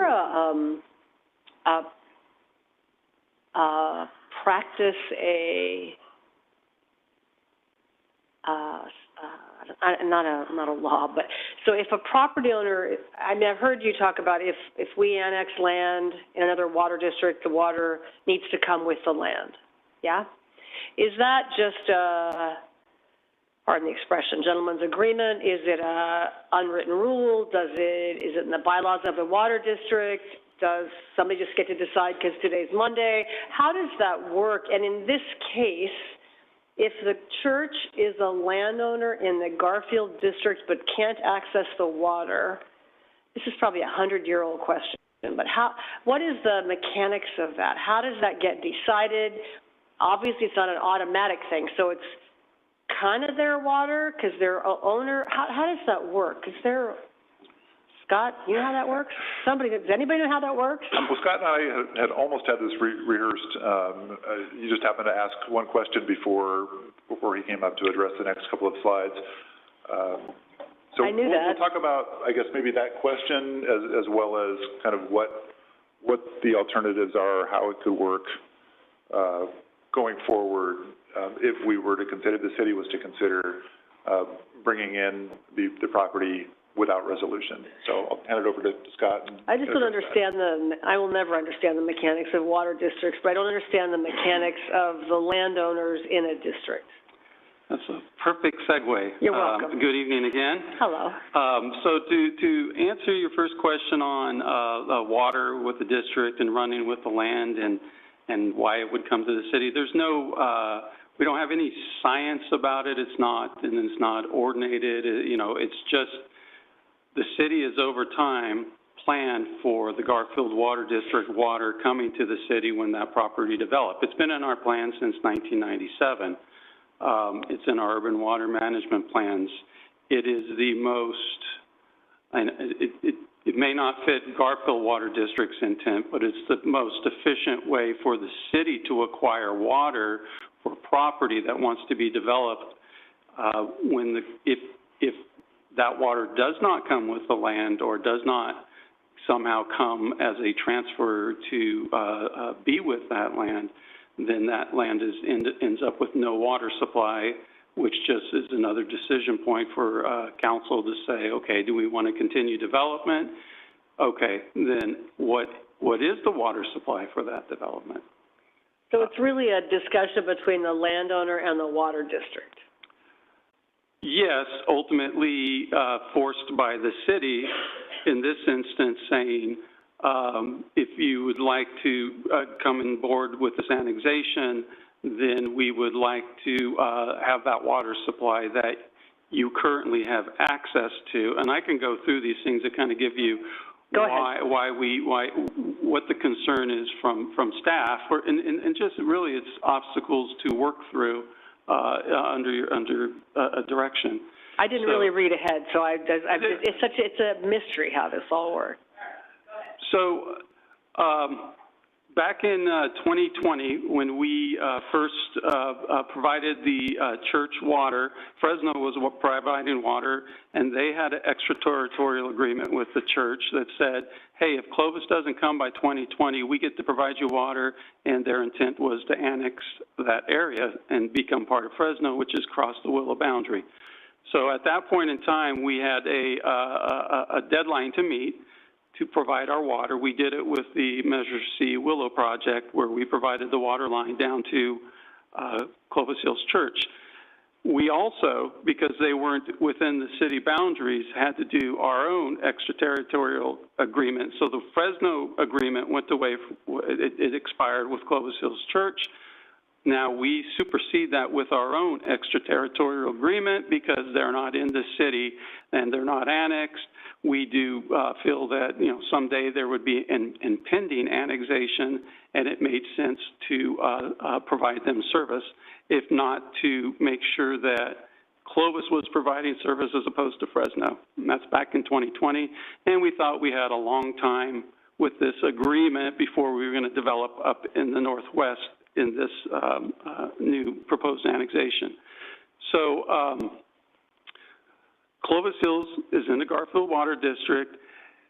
What we would expect is that they have an entitlement or an allocation. Some say don't call it right because it's not a right, because Clovis Hills upon annexation loses that entitlement or allocation of so much water that we were going to say, okay, when you come to develop, we want that water transferred over to the city. In FID, they do it just naturally through the annexation process, and it becomes part of the property tax roll because the water runs with the land. In Garfield Water District, it's more difficult. It does not run with the land, and what Garfield Water District does is they detach when the city attaches. So if the city goes and annexes Clovis Hills, they'll detach that property. They'll no longer provide service to that property. They'll move that water allocation to a new property or adjust it within the properties they currently own. So if it doesn't run with the land, what does it run with? Well, they'd have to explain. Garfield Water District knows their water system more. It runs with, it's an allocation, so they have 1,750 acre feet that are within the boundary, bounded by Copper down to the Enterprise Canal, from Clovis to Minnewawa, or from Willow to Minnewawa, about in that area. So they have an allocation for that area now, and don't quote me exactly on this because I'm not a Garfield Water District expert, but they have an allocation for that area of so much, that's 1,750, and they provide it how they see how a property would tend to use that. So generally speaking, So if Clovis Hills was always using their 80 acre-feet allocation, that's what they would get allocated to them, and for whatever whatever uses they have out there. Whatever existing uses, not whatever future plans for the area. Whatever existing uses? Well, it could probably be for future, but they would have to, I believe, go to the board and get those allocated at a higher amount. Okay. There's absolutely a lot of rules going on with the Garfield Water District that I don't understand that they have as policy and how they move and they manage their water. Okay, all right, I'll stop asking questions. Glenn, I have a question. Yeah, sure. It's kind of along the same lines. If let's say we approved the annexation of the Clovis Hills plant, can Garfield then say, can't pump our water anymore? Or is that the fear, or? Well, it's not that. It's a surface water supply. So once we annex, the policy of Garfield is to detach. So there is no water. There is no more Garfield water on that parcel. And what this sets up, and I feel sorry for Clovis Hills Church because they're the ones first out of the gate to say, okay, so what are we looking at out there that if we've anticipated 1,750 acre feet to come to the city through the Garfield Water District to develop that property up there, that if all that is detached, that's 1,750 acre feet of water that we have to find a water supply for that we don't have currently accounted in our water budget for the city in those growth areas. But I guess my question is, if they continue to pump Garfield water and we don't hook them up with a pipeline from where I realized with FID we can't go across our boundaries. If they were to continue to pump their own water, what's the issue, I guess? So the groundwater, I believe they can continue to pump groundwater. However, the city has a policy on annexation. They have to hook up to the city. So we could, hypothetically, approve the extra annexation with the caveat that you got to pump your own water. We're not going to give you water. Could we do that? I know we never have. Well, we could, but they've already, I think, abandoned all their wells on site, and they are a customer of the city. They're a customer of the city of Clovis. If I could clarify, Scott, explain the difference between the water rights versus the wells. They're two completely separate things. Well, the property is, if you put a well on a property, you can pump all you want unless, SGMA's going to come in and as we monitor, and if you're overdrafting, your wells are going to go dry. So that's not necessarily a Garfield Water District issue, right? So Garfield Water District provides surface water. So if they were to use surface water instead of well water, that's the water that they would use to irrigate their crops or provide. And that's the water that the city of Clovis is, we to continue development.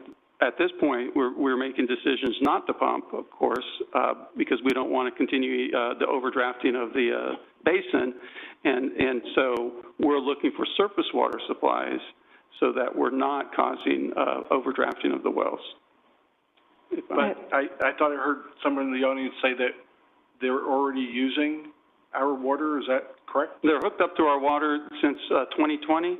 Okay. And they are using a portion for the development that they have, which is about 25% of their properties developed.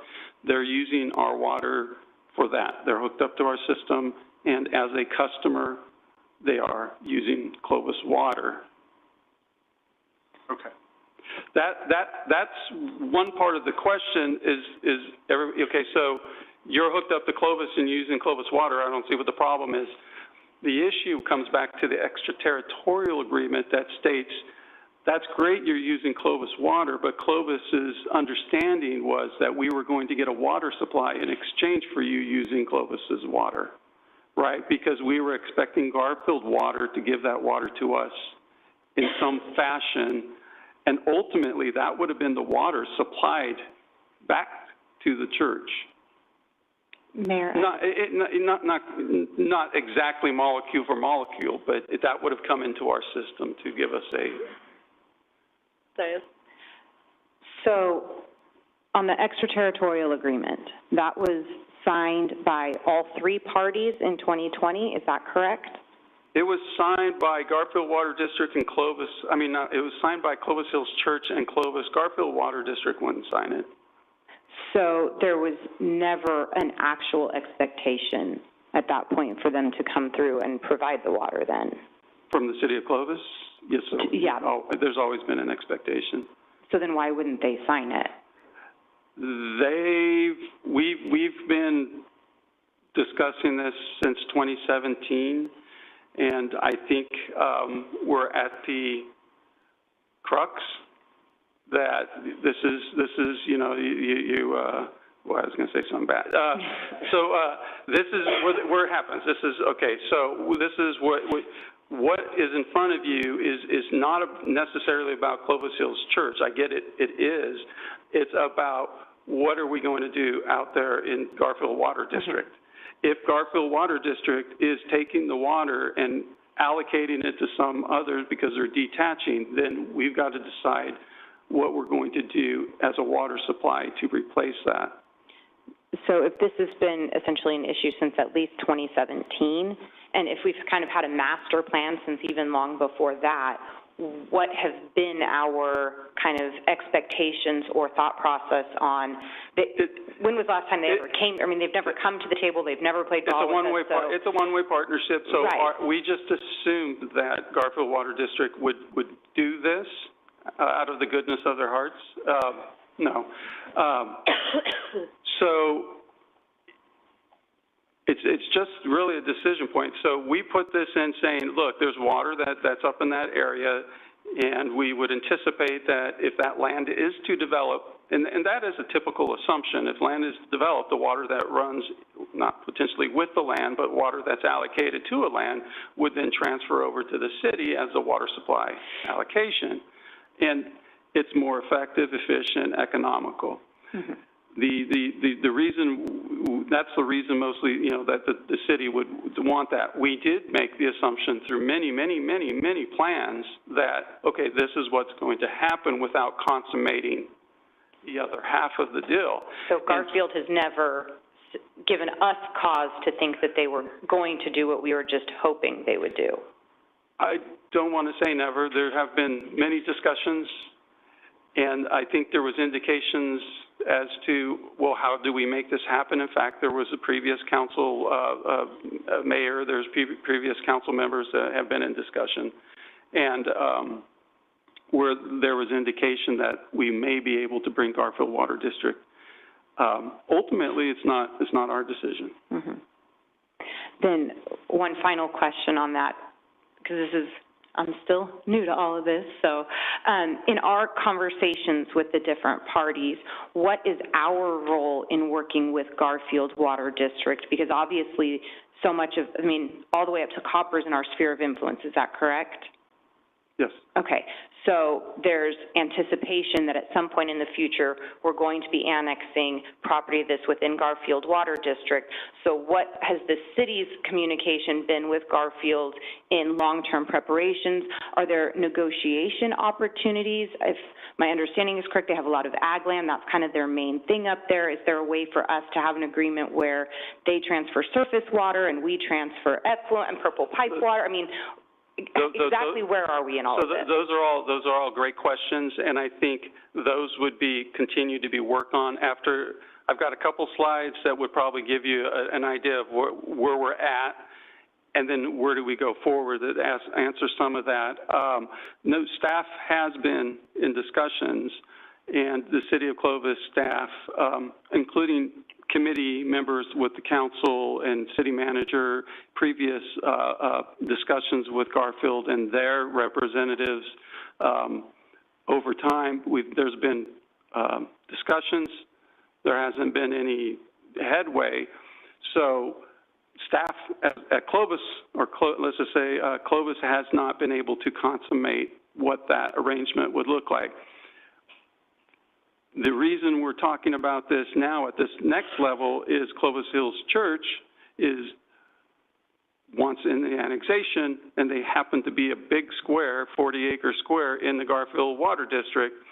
So if Clovis can't get Garfield Water District to do that, we still have to go through the process to say, well, church, or whomever, whatever developers out there, you need to bring water to your development for the city of Clovis to use, because there is no water supply for that area. There is no, we're serving them water, and I know it sounds inconsistent, but that's just borrowed water you can kind of think of. That isn't the water supply that we went out and got designated for development in that area, for all the housing, for all the commercial, industrial uses. There has to be a water supply identified. If I go through these next two slides, it may help, and then maybe we can circle back into additional questions. Is that okay? Proceed. Let me get the framework of what we would try to encourage as we ponder this annexation, or as you guys are considering it. So they were allocated 23 acre feet in our agreement, in the extraterritorial agreement. They're using a 10 acre feet extra annually.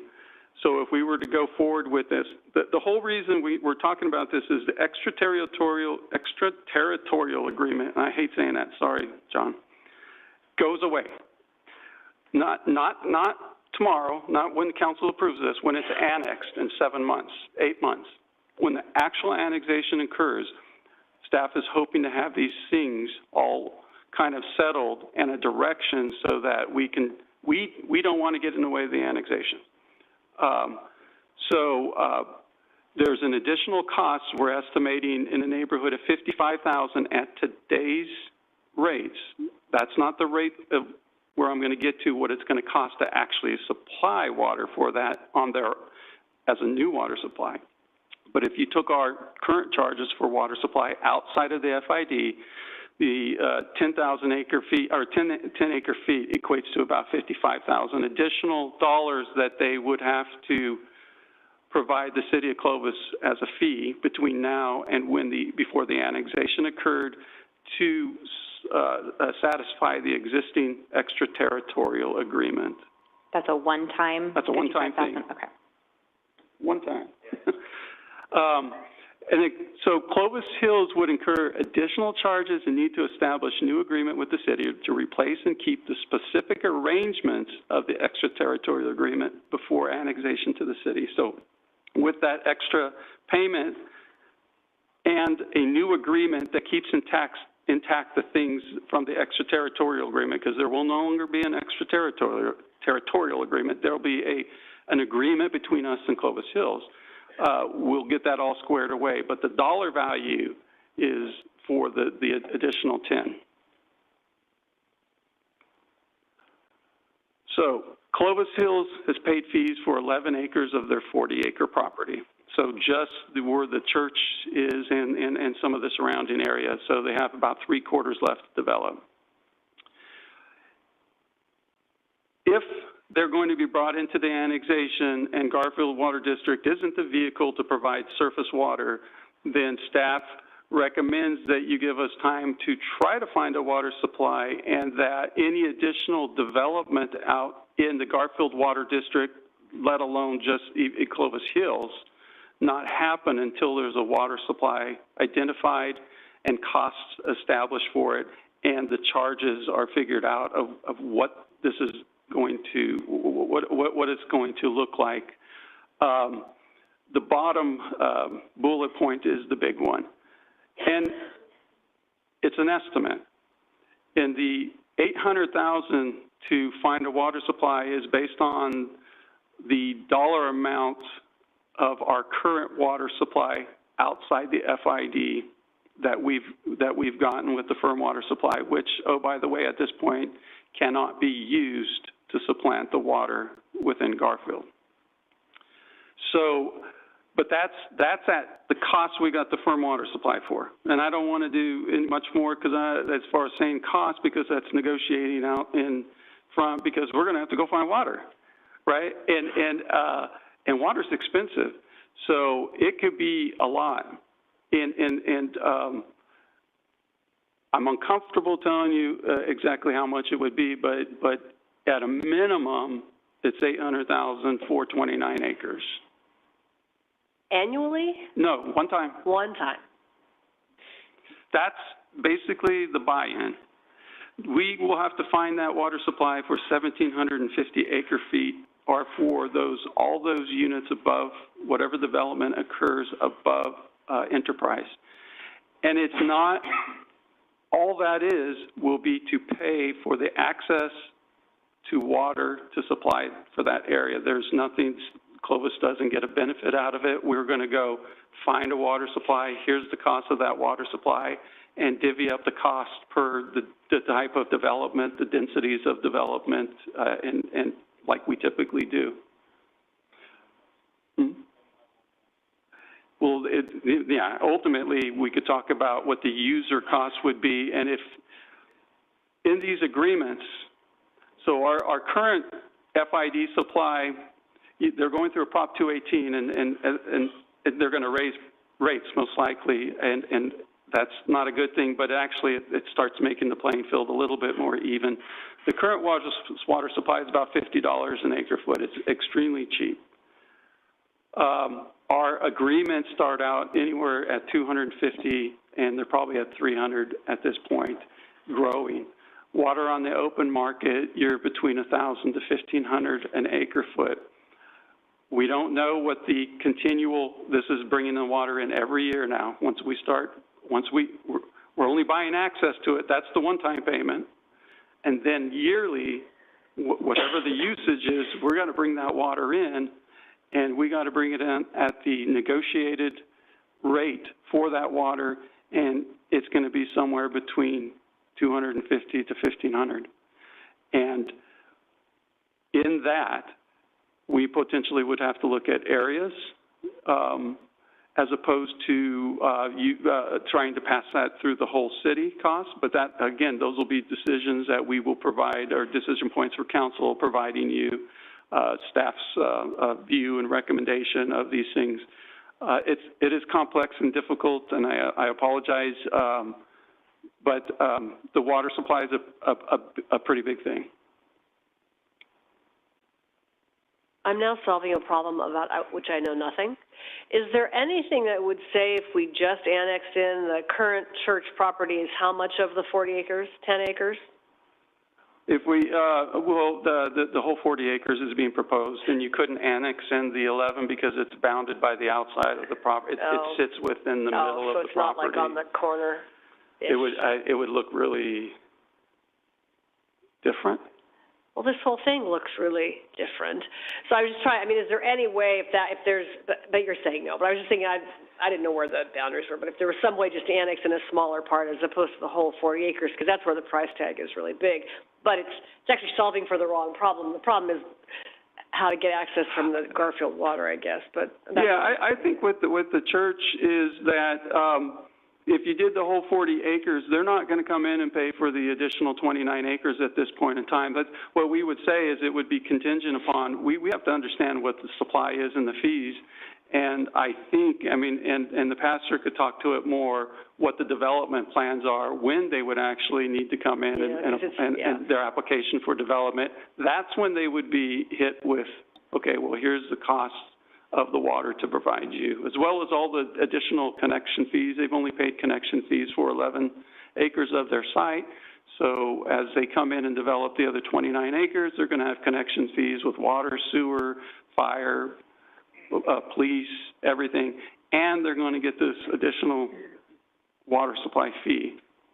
Whether it's for their area specifically, whether it's melded into the city as a whole, whether we meld it into the existing water supply fee, which could be a possibility. If somebody all of a sudden said, hey, we're going to give you it at a pretty good deal, it'd be best to meld it into our existing firm water supply agreement and just take care of some of the language that doesn't allow us to do things. So there's a lot of opportunity, too, to make this a successful a thing for the church and Clovis. Okay. I don't know. Do you have more slides?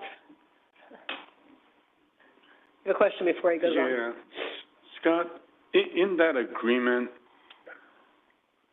The church did not promise water with signing that agreement. It was us assuming we would get water.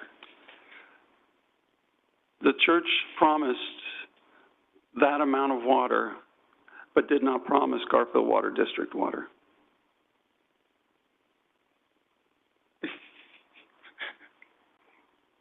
So the agreement reads, Garfield Water District or another source of the amount necessary. So the church promised that when they come in, they will supply an X amount of water, whether it's Garfield they were bound to that amount of water needs to be brought in when that development occurs, and when that property comes in. Do we do a lot of extraterrestrial water supply agreements? It's a tongue twister. It's a tongue twister. Extraterritorial. I like terrestrial better. I think it's with Mars. Yeah. I think it's with Mars because it's about that clear. Pardon me? Do we do many of those types of agreements, or is this the only one? Or no, we don't do many of those. We will be doing another one with Clovis Unified when we allow them additional allocation in our Fowler Trunk main when they hook up the Bradley Center. Okay. So if they don't get annexed, they keep the agreement. They get the 23-acre flip. Yeah. That was in the agreement. And should they grow, they'll come back and negotiate to get more. Is that how? They can't grow because they don't have the water supply to grow. So they need, if there's any growth in the church, the city is the vehicle that they have to use to grow. They would come back to us to try to ask for. They'd be in the same. We're going to be in the same situation. So we did not promise, and we went into that agreement. We'll give you the water. We don't do this often, but we'll get you in since water's coming in anyway later on. So we're giving you water, buying water. You mean with the annexation? With that extraterritorial agreement. The extraterritorial agreement was to address the fees, the connection fees, and the water supply needed for them to ultimately come into the city. It wasn't really about promises or anything like that. It was to capture the working components of a development not within the city boundaries that someday would come in that had to be served extra special, right? This is very atypical of what we do. And it was written to try to capture the outstanding arguments of what was necessary for that development to come into the city at some date in the future. Repeat again, what is the law or the rule that restricts certain water within a district going outside? Is that just an FID rule? Is that a state law? Is that past That's practice? FID and their system. It's basically the Kings River Water and Kings River Water Association. The 28 member agencies all have to follow the same. Their water cannot be transported outside the district boundaries, and FID is bound by their boundaries, can't be, and by the KRWA. So FID can move water to Alta or anybody else within the Kings River service area, right? But not outside of the service area. And so they have this little thing that the Enterprise is the northern boundary of the Kings River Association and its members, and happens to be FID's boundary. And they have no exceptions. We ask them all the time. Yeah. They have had none so far. Okay.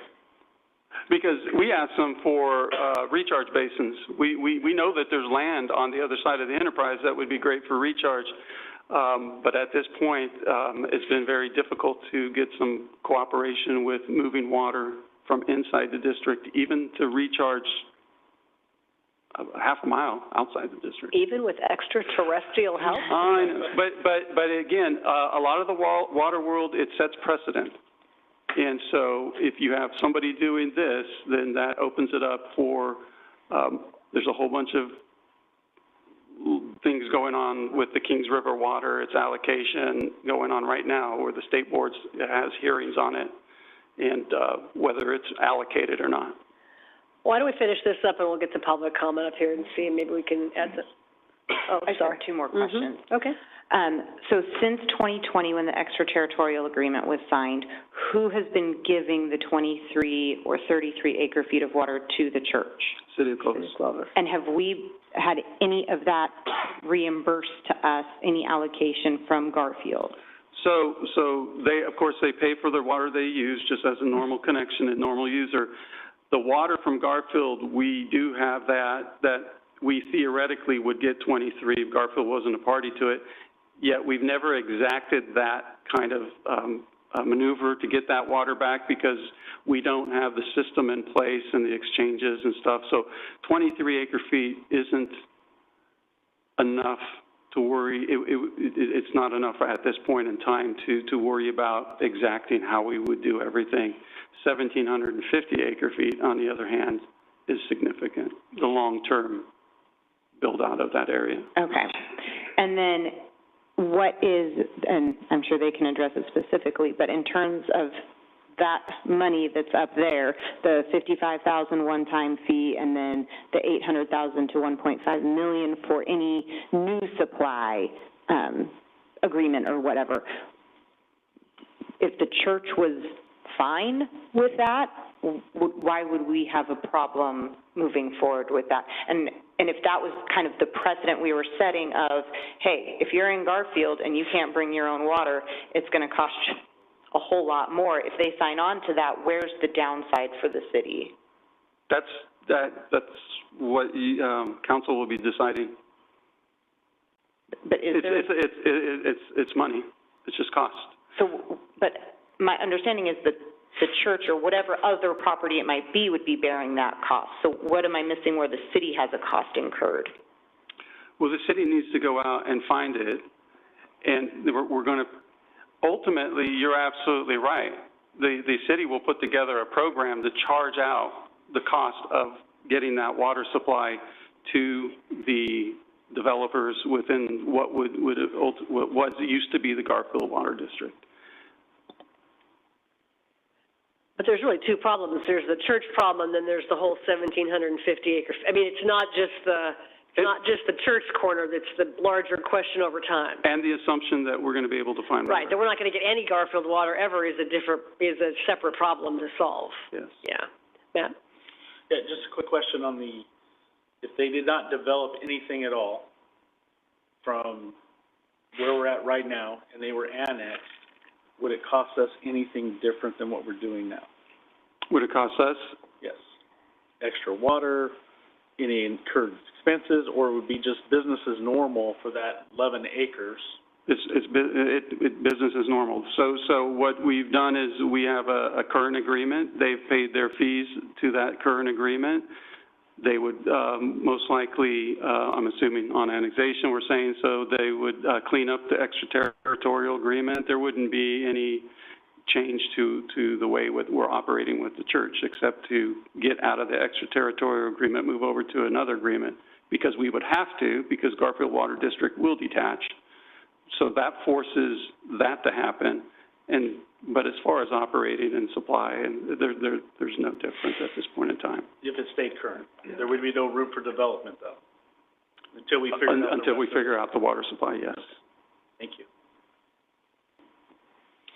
All right. You're still moving forward through annexation, or yes? We're rounding the bend towards the... rounding the bend. Line. All right.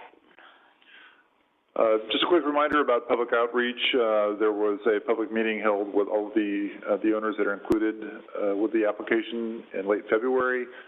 During that meeting, there were 13 participants representing 18 of the 26 properties included. There weren't any objections to the pre-zoning. There were a handful of questions about the annexation itself, and most of those were related to how sewer and water were going to be provided, mostly to the rural residential home sites in the area. So we responded during the meeting with information. We followed up with information a couple of times. And then, as I'll mention in just a minute, there was a little bit of additional public comment during the Planning Commission's consideration.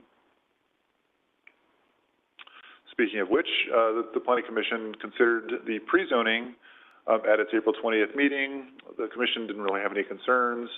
We had one of the rural residential owners ask questions and express some concerns about the effect of the pre-zoning and annexation on his property. It's about a 2-acre property that's designated for park and was acquired a couple of years ago. And so there was some concern about could he continue to live on the property, would he be forced to sell, those sorts of things. So responded during the meeting and afterwards, and I made myself available to meet with him separately. He did not take me up on that, but could at some point. There were 2 owners during the Planning Commission hearing that spoke in favor of the application, and ultimately the Commission voted 4-0 to recommend approval of the pre-zoning. Commissioner Bedstead was absent from that discussion. That's why the vote was only 4-0. So the recommendations this evening from staff and the Planning Commission are to introduce the ordinance pre-zoning the properties, and from staff to adopt a resolution of application for the proposed annexation. And I'm happy to answer any questions if you have any. Are there any questions for staff before we open the public comment? Yeah, just one more quick question for Dave. During these processes, has anybody throughout the last, this year, several years, make any promises or agreements verbally or written with the church to annex them at the same time the rest of the properties were annexed? No, it never got to the point where promises could be made. The church property was included in an annexation application that was being structured and put together by another property owner or maybe a group of property owners. So whether they made commitments in terms of ensuring that they would be annexed as part of that application, I could speak to that. But as you know, staff can't make any commitments other than to process applications. Those decisions regarding annexation and pre-zone are made by the council when staff is able to make commitments. Ever? Drew? If we were to, as the council makes a decision that we would annex this portion of the property to include Clovis Hills Church, with the caveat that there's no further development, and we're just going to say no, because the water, because of the water source, and they continue paying their bill like they do normally, and maybe even with with a surcharge of some type. Where's the landmine for us? If we were to prove that they're already paying, they're already connected, they're already paying, where's the landmine if this council says, but we're not going to do any other development until there's another source? Dave, where's the landmine? Do you mind if I take a stab at that? I think it would be more advantageous to condition the church to be responsible for any additional cost associated with acquiring water rights as the property develops. Which they would normally do, correct? I mean, what am I not saying? Correct. They'd be responsible for any additional costs when they develop.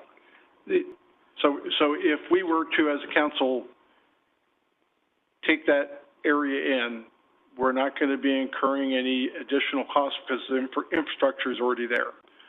In the event that someone wanted to do some development up there, then that causes a lot of other stuff to come in. Where's the downside for us? So it's not, there are no landmines, and it's just it's really a decision point. What will happen is on annexation, Garfield Water District will detach, and we will not have a discussion about the church and Garfield Water District at that point in time. This is the discussion. At annexation, Garfield Water District will not be a part to that property anymore. That property will be fully part of the city of Clovis, and so then that's where, if water is to be supplied, it's between the city of Clovis then and the church at that time. Garfield Water District is not a party to that, nor may they even be right now, but definitely they will detach on annexation, and they will not be a party to any further conversation or discussion at that detachment. But if we were to say, there's not going to be any further development without another source, there's no harm, no foul in that respect. Yes, and I think that's one of the things that staff was trying to say, maybe not as well in the slide as we could, is that the development can go forward once we identify the water supply, the charges, what it's going to take to provide water, because Clovis Hills Church is a part of the whole. We are assuming as staff that Garfield Water District will detach and out that area as that comes in for annexation. Say if you happen to have wanted to go all the way to Copper, right? It would have just included more area that would detach. And so that's going to happen ultimately at some point in time as more development comes in, that we'll have set the stage for what we're going to do in the future and not have to potentially go through this. And staff will be then under a different direction that you would like us to go find a water supply for that area. So this sets a bad precedent because Garfield's going to see that as us just kind of rolling over and playing dead on the issue, and we're going to be fighting the same battle all the way up to Copper in the future with that. Would that be correct? They'll do the same action all the way up to Copper and north of Copper, just if we ever, that they'll just keep detaching and moving that water supply for their own reasons, but it won't be brought into the city as a water supply. Is there anybody here from Garfield? I was just going to ask the question. If this is the moment for the discussion, are we just discussing with each other? Is anybody from Garfield here? I don't necessarily want to speak on behalf of Garfield Water District. Right, and as a board member for Garfield, okay. Okay, we'd love to hear that. We'd love to hear from you. All right, okay. And I hope I'm not wrong. Vaughn. Is this area or the church different because they're already connected? I keep seeing that makes it different. No, we had the same discussion point at some point in the future, regardless of this. The extraterritorial agreement is a different thing that allowed us to supply water to them so that the church would stay ultimately within the city of Clovis boundaries. And that was a decision point too. Hey, we're going to get out there with a water line. We want Clovis Hills on the east side of Willow being part of the city, as opposed to Fresno jumping over the Willow boundary. And you said earlier that annexation cuts off that agreement. Why? Or is that stated in the agreement? The extraterritorial agreement goes away because it's extraterritorial. They now become part of the city, and it automatically goes away. And it states there too. I mean, so it's just, that's the way the agreement, that's what the extraterritorial agreement is. Yes. And so the minute they're annexed, they're not extra. There's two things that happen. That agreement goes away, which we're trying to resolve, and Garfield Water District, I believe, will go away, which is the other thing we're trying to resolve. And can it potentially result in the church now going to Fresno, or because it's in our sphere, it can never go? No, we got way ahead on that. We're fine. Okay. All right, I've never seen you look quite so happy to be talking about a subject. So let's open the public portion, and maybe you could help us understand what we don't understand. Mr. Schmidt-Camp. No, I don't think I can help you understand anything. Okay. Bill Schmidt-Camp, 1564 North Middleburg, Clovis, California, longtime resident, longtime property owner of that particular area. I do sit on the board of Garfield. I am not speaking as a representative of Garfield board right now.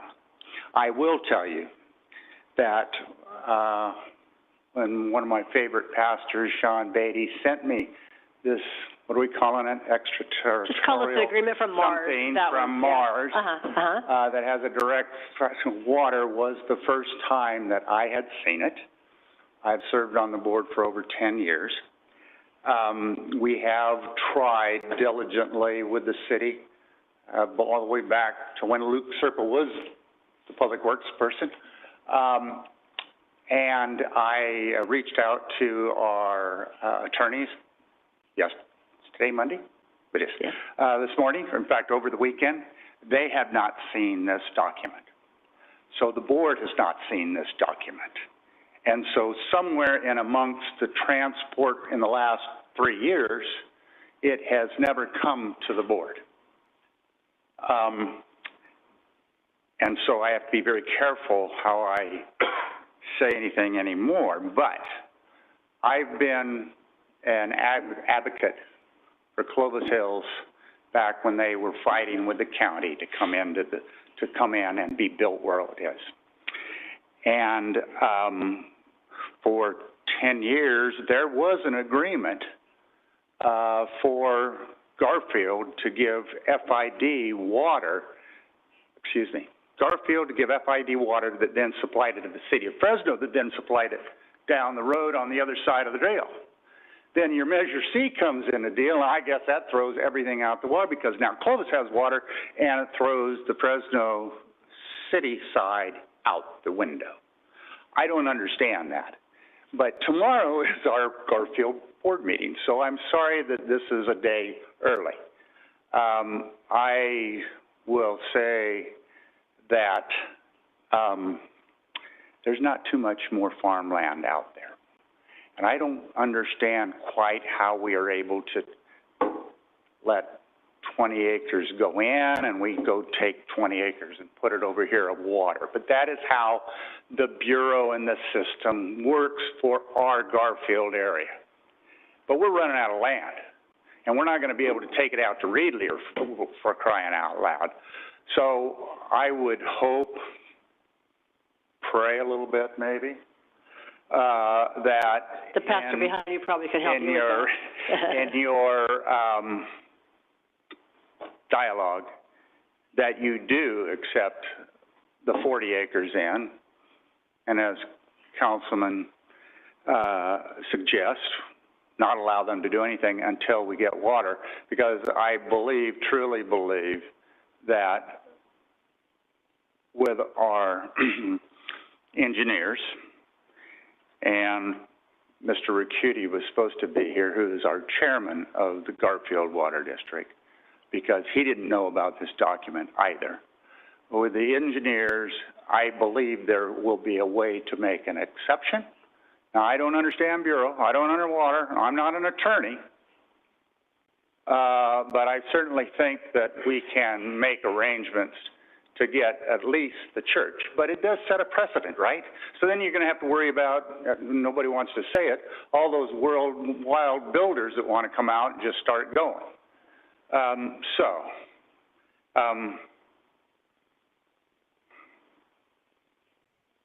The exchange with the FID that got it to Fresno. If it worked 10 years, why can't it work again? I do understand that the second you annex, it is in a document that I've seen somewhere, they're excommunicated on water, but you've got it there now. So I guess the only thing I could say is do the right thing. Thank you. Bill, will this be, I don't know if this is an agendized item on your board meeting tomorrow. I assume it's not, but I'm sure it'll be a topic. It will be. It will be agendized on your board meeting tomorrow? I've already asked for it. And when you say our engineers, do you mean the water district's engineers or the city's engineers? No. Garfield's water engineers. Garfield's engineers. Who are the Kellers, Dennis and Nick Keller. Okay. Okay. Okay, and they're our experts, and I think the board and our engineers might have a little difference of opinion. Okay, all right, that's fair. Okay. All right, thank you for being here. One quick question? Mm-hmm. That board of directors meeting tomorrow, is that a public meeting? I can't answer that. Okay. I can't answer that. Thanks, Bill. I do not believe so because it has not been publicly. Hello. Hi, Sean Beatty, pastor of Clovis Hills Community Church. We have a campus in the Clovis Sphere of Influence and one here on 5th Street in Old Town. And I want to give you just a little overview because I mean, I really appreciate city staff. You guys have bent over backwards for me this week, and thank you so much. You guys have been very gracious in what you've done. I want to give you a little bit of context where we're coming from, and then just ask. We moved on to that property in 2002. In 2009, our well dried up. In 2010, Bill Luce, who is a water guy, he's our water consultant, he helped strike an extraterritorial agreement with Fresno, Garfield, and Clovis Hills. Three entities, right? The caveat was that at the end of 10 years, if Clovis hadn't stubbed us on, we would become a permanent client of the city of Fresno. We all know what that means, right? As of today, if this does not go well, we will regret that decision because we will be in limbo because this will get kicked down, the can will get kicked down the road as long as it can be because it's a mess. In 2016, we were part of the Heritage Grove plan. Manny invited us in, and we helped dream up what that was going to be. In 2018-19, it was approved with us in it by the City Council. We applied for annexation fees, which they told us was going to happen in 2024 in a meeting, so the city did tell us that. So we applied for annexation fees. We were part of the ERC of that area, all of that. In 2019, we got the call from the city of Clovis saying, hey, Measure C dollars is going to bring the road out that way. We can get the water to you. I said, well, you got to get it here. Our agreement ends in 2020. And they said, don't you worry. And I said, I know how street projects go. It could get delayed. And they said, no, we will run a line to you even if the street's not done. We know what Fresno's trying to do. They're trying to get your land in their sphere of influence. I said, no problem. We'd rather be in the city of Clovis anyways. Clovis rules. Can I get an amen? Okay. That was March of 2020. We signed that agreement. 3 years later, in March of this year, I get a call from Manny Penn saying, hey, Sean, they're doing like a emergency annex. It's not going to be in 2024. They're doing it in 23, and they bounced Clovis Hills from it. I got no contact from the city about that. I said, what? I called the city. They said, oh, yeah, sorry. There is a council meeting on Monday or whenever it was. So I showed up, and that's when I first met you guys. From that point on, I was told, well, you can't be annexed because you're not high-density housing. We got to fill our high-density housing market. And I said, well, in the plan, we're mixed use, so that can be. Well, yeah, I got another well. Well, you know, it's water. I said, well, tell me about the water. And they said, well, you know, Garfield needs to surrender your water rights to us. And I said, okay, well, we can't move forward without that. I was told then, 3 years later, that Garfield had never signed the extraterritorial water agreement. So we had been a client of Clovis for 3 years, not knowing they had signed it. When you talk about precedent, that's precedent right there. So then we also paid the fees to stub onto sewer and water. It was $700,000. Precedent. We're already there. This will not happen unless the council makes a decision. Like, I have spoken with the Garfield engineers. Again and again, they've said this will be the 10th time we have told Clovis, no, you're not getting a drop. So I'm kind of at my wit's end where I'm like, guys, I'm at your mercy. And we're going to get stuck in this for years and years and years. We grew by 37% last year. People's lives are being changed on that corner and on the corner over here. There's 47 high schoolers in recovery right now at our region tonight. Tomorrow night, there'll be between 60 and 100 people in recovery at our church there. Guys, we want to be the best partner to this city possible. Just let us in. That's all I ask. I know what they're going through, and I know the knot. They've explained the knot that this is, and I get it. It doesn't feel prudent to let us in, but here's what I'm here to tell you. The right thing is always the prudent thing, even if it hurts. And the right thing would be to let us in. So I am asking City Council to add us to this plan and let us in. Any questions? I'll take an offering, too, for that extra water. Passing the hat. Oh, wait, wrong face. Yeah, go ahead. Hey, Pastor, with all those fees, how's the church looking at those and going, are you going, hey, even if it's 800,000, we're good? Or that's something we're going to have to negotiate and look at closer? I mean, I worry about that. I do, too. To be honest, I have not talked to my leadership about that. Okay. That was a new, fun new fact today. And it wasn't the planning's fault. Like, we were just working down to the wire on this thing. I do know that additional $55,000 will write you a check tomorrow. Good. Because that's the right thing. We're allocated 23, but we've been using 33. So yes, of course, we want to pay our fair share. We want to be part of that. But ultimately, that number, that is an astonishing number. But it's only going to get more expensive. Yeah. It's not like, has anything gotten cheaper in the last 5 years? So that's kind of where I'm at, where I'm sure, my leadership, I'm sure at some point when I say that, they're going to go, yeah, you're right. So that we're kind of stuck either way. We can't do anything either way.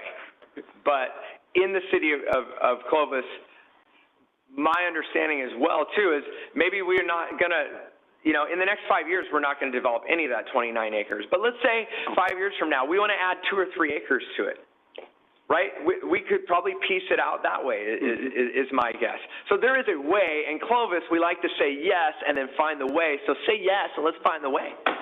Well, you answered my next question. Thank you, Pastor. We'll say amen to that, too. Anyone else wishing to comment on this item? Mr. Penn.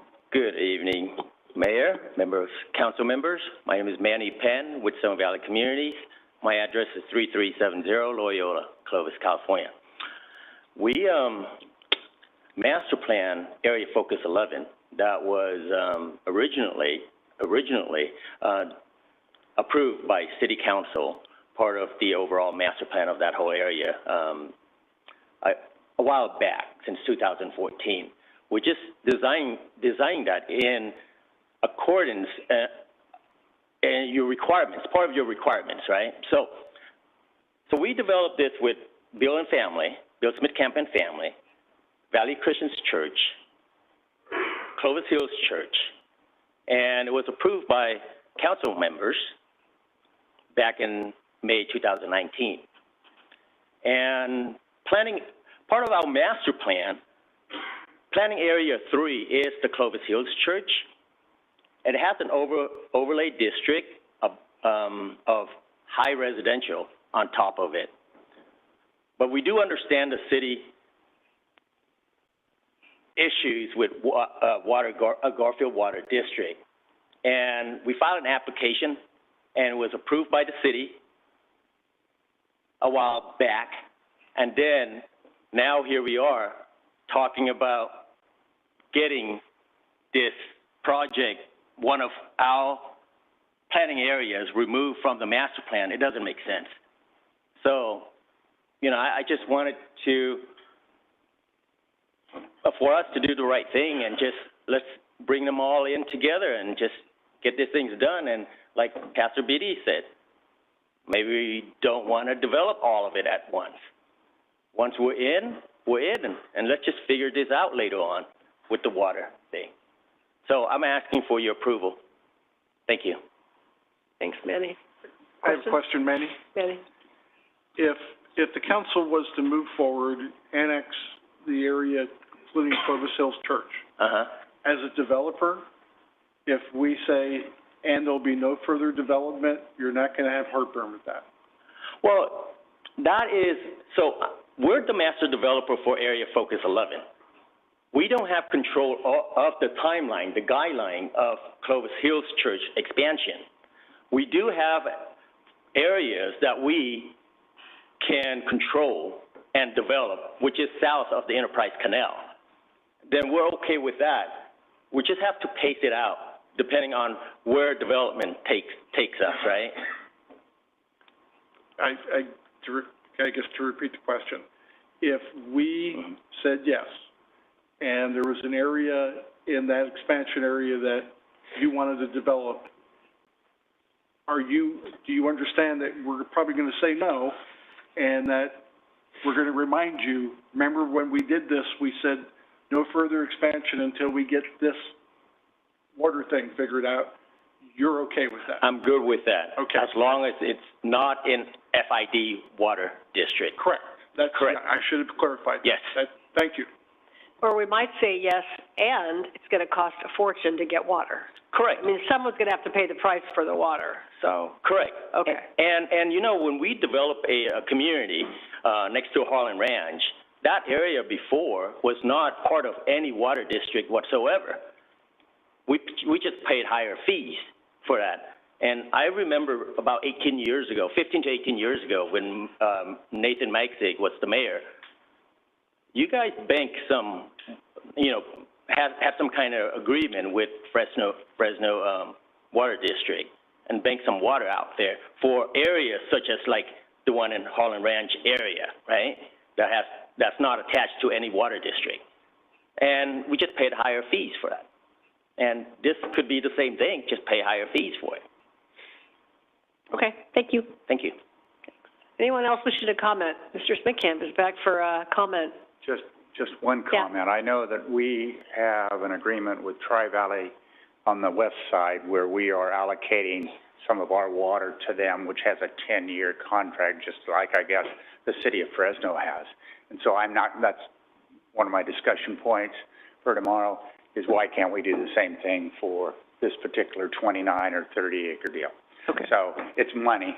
It's money, but it ain't $800,000. When we were in drought, 17, I had to pay $1,500 an acre for water, okay?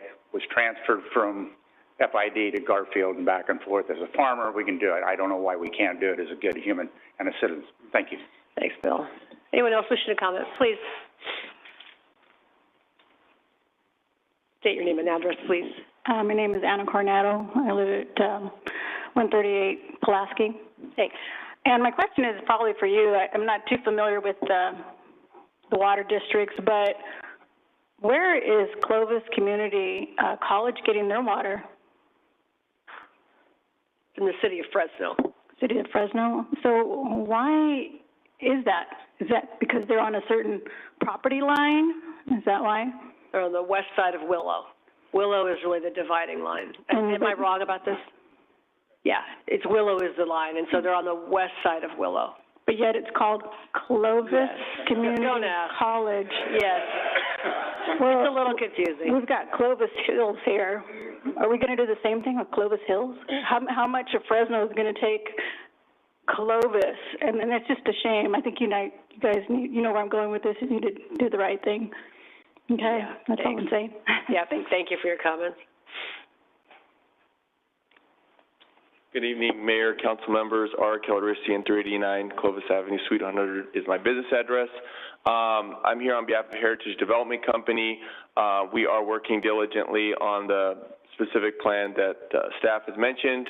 And I think really the theme of the night with water would be the primary area of my comments, which is just that, you know, all of this is a timing thing. Even for our specific plan, it's such a large area. We were originally intending to annex it in sections and develop as development would normally occur. And so, and we've asked staff that the requirements, for example, even in the FID areas, detaching from or transferring the water rights would occur when you develop, not when you annex. And we just wanted to make sure, because certain portions of the area that my clients are currently farming, they will continue farming it as they have been, and the hope is they would be able to do that until such time that it's ready for development. And even, you know, sometimes there are ag wells, they need to be serviced, or they need to be drilled deeper and things of that nature, and that would all fall under the jurisdiction of the city of Clovis. So we want to just be sure that we're moving forward with development, but there's going to be a timing and phasing of development that occurs. And so in the interim, the lands that are being farmed would continue to be farmed, and we just want to make sure that we're here on the record saying we want to be able to continue farming, but within the city, and then at such time, we are working on developing it. We just can't say for certain when that would occur. So, thank you. Thanks, Arkell. Anyone else wishing to comment on this item?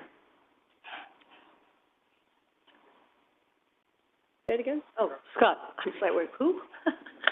Okay, so I apologize if probably regret talking about the extraterritorial agreement one more time.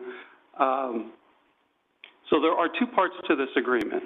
The main body of the agreement is an agreement between the City of Clovis and Clovis Hills Church. That is signed, that is done. It refers to an exhibit that's where it ties in the additional parties of Garfield. And I apologize, it didn't get to your board. I believe we supplied it to your engineer, and it may never have saw its way. It hasn't been signed. It includes FID as a signature, too. So it's the big, how do we get the water and transfer it back into the City of Clovis that never got addressed. But the main body of the agreement for the church is intact, is signed. It's not sitting out there as something not completed and representing what the agreement was between us and Clovis Hills. Thanks, Scott. Pastor Beatty, do you want to say something about that? You do. Please.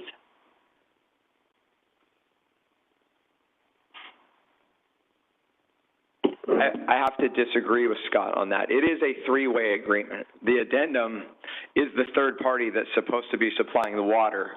Thus, it leaves us exposed as a church. The party that was supposed to supply the water never did. And it's great because they're like, oh, we'll be cool about it. That's all. Don't worry about it. We'll figure this out. And I understand that, and I appreciate that. But I also know a story in Exodus. There was a guy named Joseph, and when Pharaoh died, the new Pharaoh didn't know who he was, and there was a whole new deal, and God's people got messed up from that. And here's what I know. Regime changes in cities. And that agreement, someone could look at it 20 years from now, and the church is in big trouble if they see it differently. So we are exposed, and it is a three-way. That addendum is a third party, right? Four-way, sure. So, thanks. It's the water supply exchange agreement and how that would occur. Anyone else? You could simplify all the scriptures to be that kind of short. You can learn it all by 9 o'clock.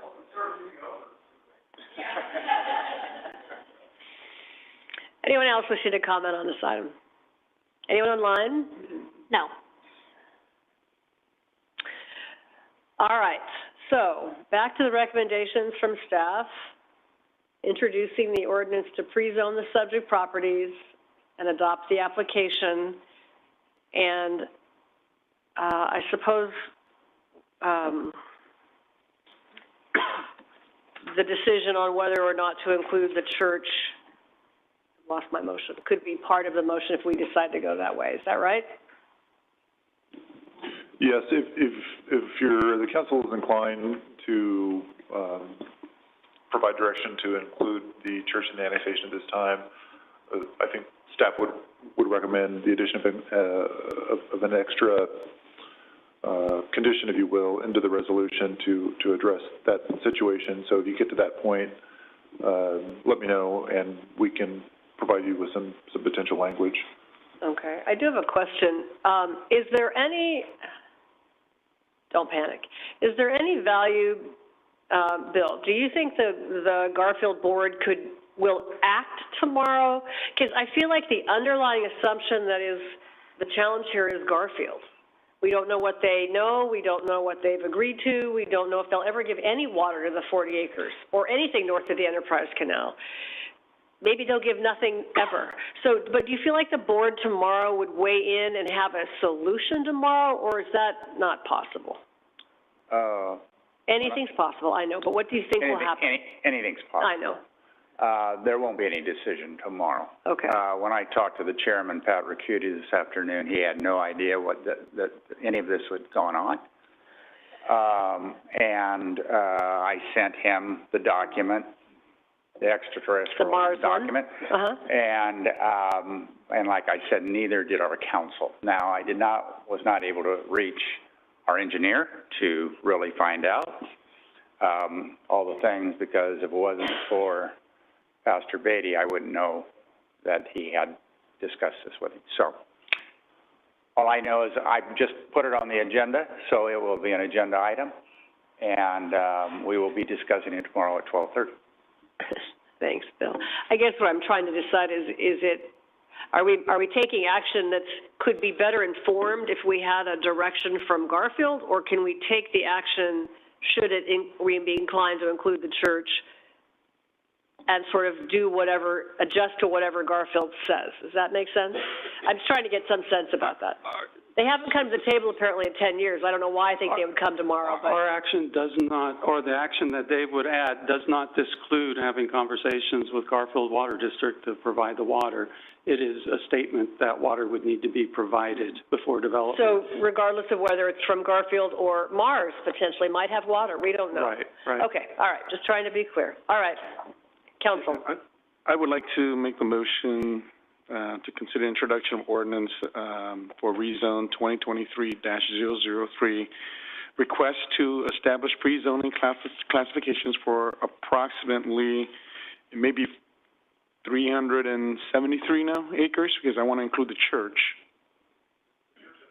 Is it in the 333? The church has been pre-zoned previously, so okay. Regardless, so the pre-zone doesn't matter right now for this. Okay. So for the pre-zone. Is there a second to that motion? Second. Is there any discussion on that particular motion?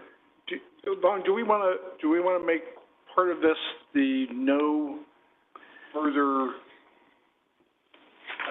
would that come in the second motion? That's in the second motion, I would assume, yeah, the annexation. Yeah. So this is just a pre-zone, so it's all the colors, it's already done, I heard. Okay. I will add that in the second. Yeah, with the absolute understanding, if somebody, no, I'm not going to say it. Go ahead. Scott, is that right? Yeah, I'm looking at Dave. You just mentioned the church is already pre-zoned, so they're not needed to be included in this first item.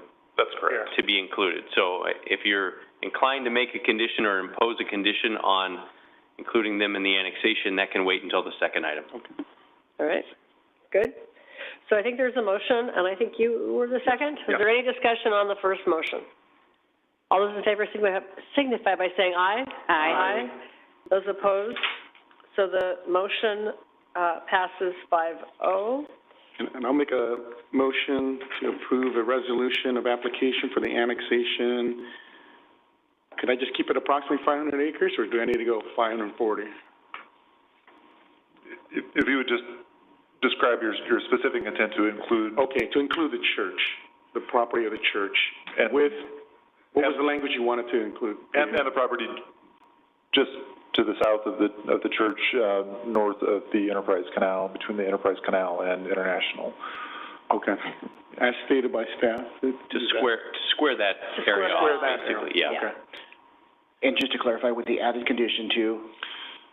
So, because we don't know the specifics about water, the cost, where exactly it's coming from, the idea would be to require a water service agreement prior to development. So, I don't see anybody shaking their head that that's a bad idea. So let me read some language that I think would work in this regard.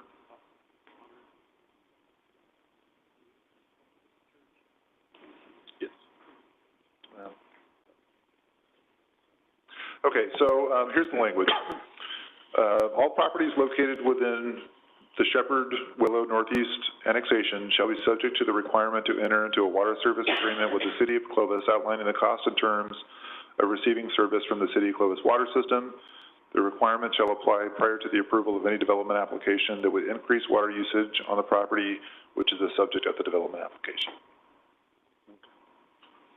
That's my motion, to include this. So, Dave. Say that again. Basically, what you're saying is any change in the status quo causes a water service agreement to have to be instituted. Anything that we approve in the form of a development application that increases water usage, under that language would be subject to the requirement. So without a change in the water service agreement, Clovis Hills would not be able to build an extension of a facility? Correct. They would be, but their status quo is good to go at this point if we agree to that?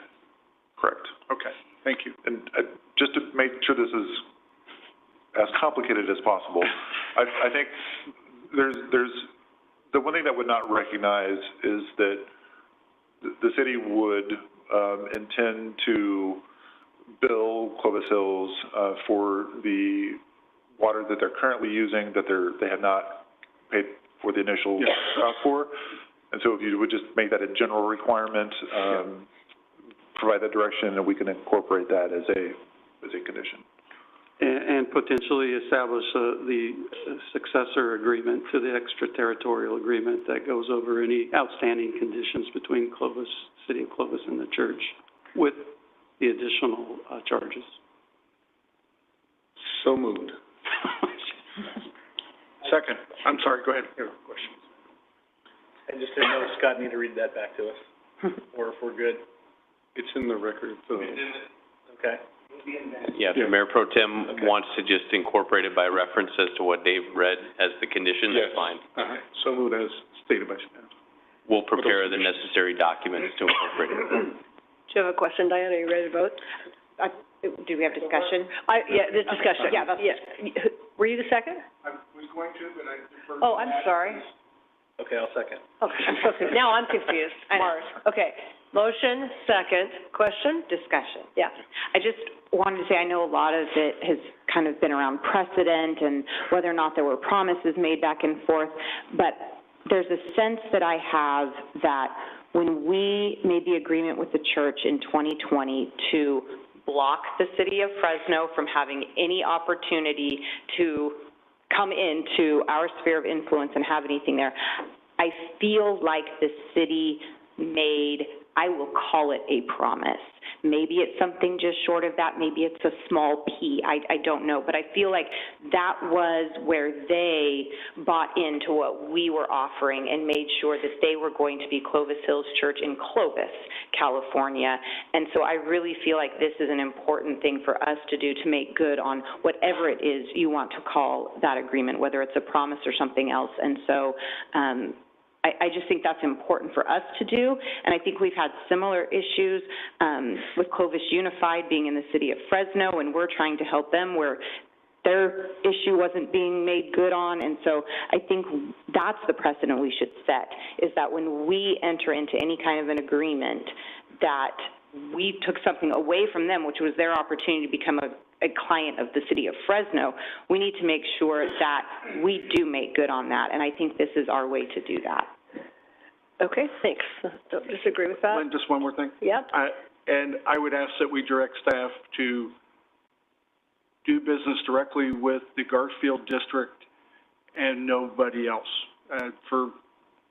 To be told, we don't know about this, that's troubling to me. So we need to just deal with them directly, and we want to CC the engineers, great, but no. I do have another point.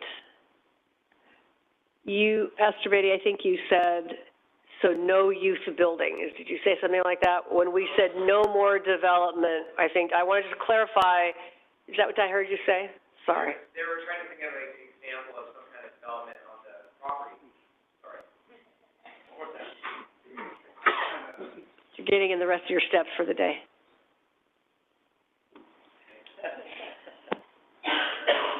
So when they were trying to find an example of putting something on our property, I said, for example, a youth building, which we have been raising money to put in, it does land in our, we've already talked about this, it does land already in our 11 acres that we have already, and we believe it'll lessen our water footprint, because where it will go is a big field of grass right now. That was what I was referring to. So I just want to make sure that if any added development is within your existing 11 acres. That changes the water usage. Remember? That was what I heard. Yeah, when it affects, not that it can't develop, if it affects the water number, whatever it is that's current. Well, I think that's a point of difference, because it's going to change it. It might make it better. In this case, you're saying it might lessen the water usage because you're going to go from grass to concrete, let's call it that. Yeah. So can you clarify, let's just hypothetically say, could they put a use building in their 11-acre footprint that we're already supplying the water for, blah, blah, blah? Or is what you said, they can't even do that without whatever? Based on this condition, our interpretation would be that's going to permanently change the water usage, and it would be subject to this service agreement. So, yes, they could do it with a service agreement, and depending on the circumstances, that could be a paragraph or that could be a book. It just depends on where we are in our search for water and where Garfield is and so forth. So, I understand it as if it increases only. Yeah, I think we need to get super clear on this, because I think... If it doesn't increase, and it may be just because it didn't increase, so as long as we agree that it's only when it increases that it may affect fees and all that stuff.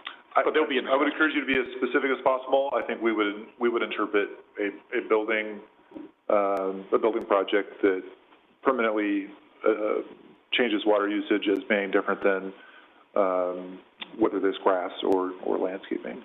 But that's a call from the council. So would it require us to amend the motion to specify an increase in water usage would require the water agreement? If your intention is that there be a net increase, and that's the only thing that triggers, then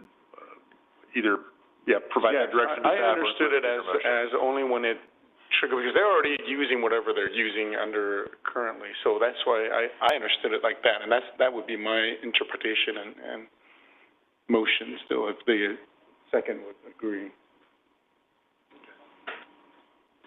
So my understanding, this is why it's good to be clear. So I understand that we're providing the water to, your church is on 11 acres right now of the 40-ish? Yes, about. Ish. And the youth building is in that 11 acres? That is in the master plan that was approved originally by the county 20 years ago, yeah. And the water you're using, the 35-acre, whatever that number was. Yeah, 33. 33 doesn't include the youth building, just your existing use. So I guess I was hearing it that within their 11 acres, they could do that, but anything outside high-density apartments, anything would trigger this action. That's not what you heard. No. You heard anything that increases the water usage. Water is the issue. Right. So so for example, if your interpretation, they can build a high-rise there which increase water fivefold. In their 11 acres. And it would be okay in your interpretation. Yes. Because it's still in their 11 acres. I say no, it's water's the trigger. If they do anything that increases the water, that's when we need to talk. Yeah, that's fair, and then we have to go find it and help pay for it. What we've been talking about all night. So, for the money that you're raising for the youth building. Yeah.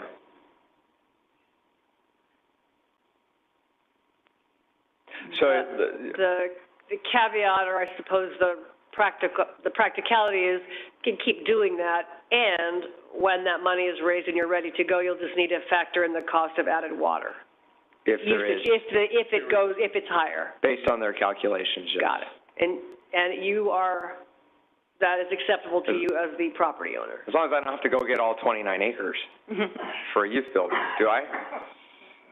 No. We're looking at the development application and what the requirement or demand is from that application. Unless your youth building takes up the whole 29 acres, no. Yeah, okay. Right? So they just need you're going to calculate it based on the additional square feet or water usage from the new building in its, right? Not the whole 29 acres. Good? Yeah. Good? Yes. So are we clear that the motion on the table is only triggering the water agreement with increased net water usage. I want to make sure staff is on the same page with that, because it sounded like there was not clarity. I think there was not clear in the beginning, but I think there's, do you understand that to be correct, Dave, that the motion is for net increase in water use within that 11-acre parcel?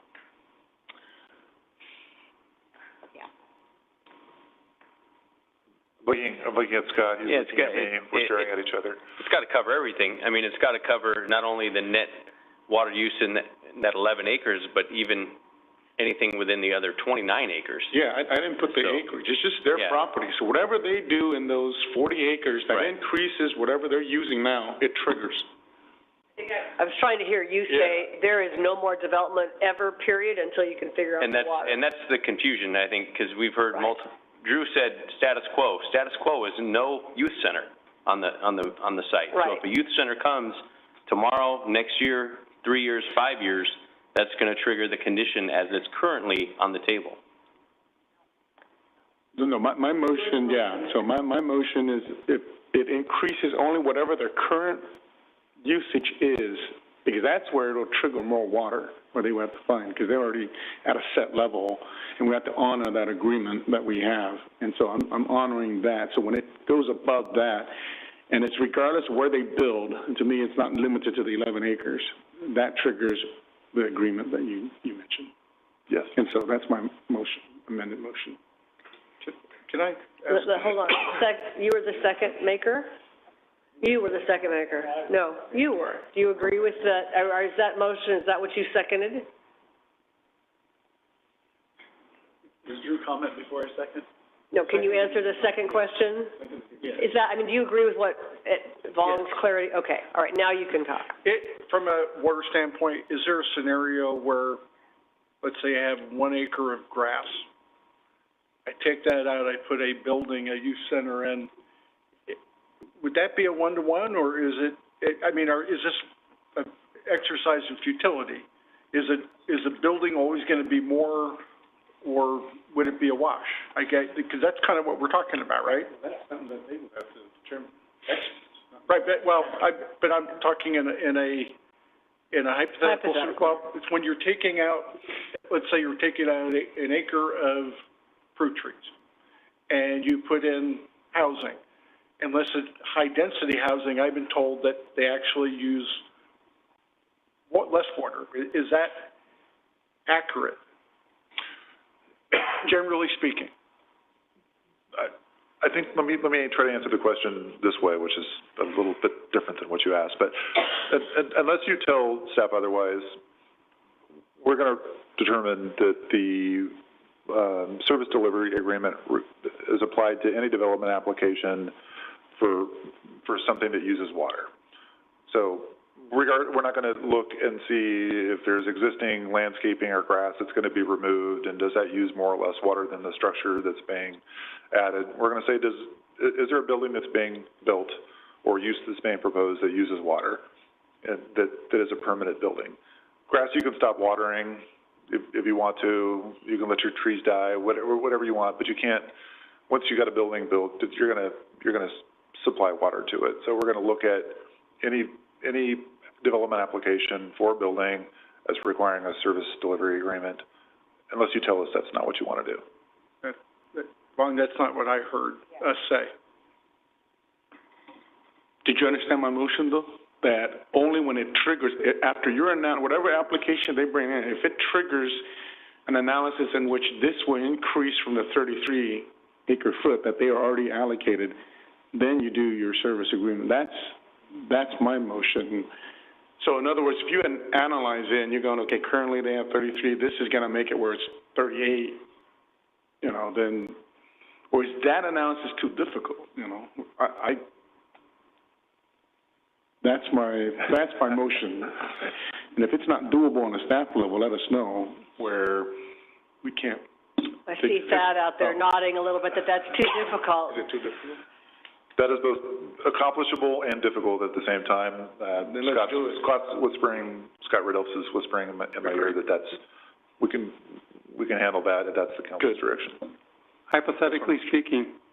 Thank you. This is from Mars, hypothetically speaking. Okay, I want you to say it again, one more time. I move that there's a resolution for application of the annexation of property to include the church, and should any development or any, where there's increase in water, whether it's a development or use, then that would trigger a service agreement. Yeah, and then you also said something else that I didn't remember anymore. There was a second component. The small piece north of the Enterprise Canal, south of the church site, also would be included, so it's contiguous. The other part would be to close out the extraterritorial agreement and establish a new agreement with the remainder of the commitment that we have between the church, and then charge the additional 10 acre feet out in that action too before annexation, because once annexation occurs, the agreement automatically goes away. And that as well. That's my motion. Okay. Second. Do you understand that? This is you. What just happened? Okay, so if I am to understand what would be approved, hopefully, is that you are voting to annex us with the caveat that anything above our 33 acre feet of water being used triggers whatever you call it we have to go find more water for said youth building. We're not going to build a water park, I promise. For That's a good idea right now. Right? You're not doing not for the whole 29 acres, but whatever your guys' calculations are for, say, a youth building or a playground or a yada, yada, yada. Am I correct? Yes. Yes. Scott, is that correct? Yes. Okay. So not the 1.5 million, it'll be...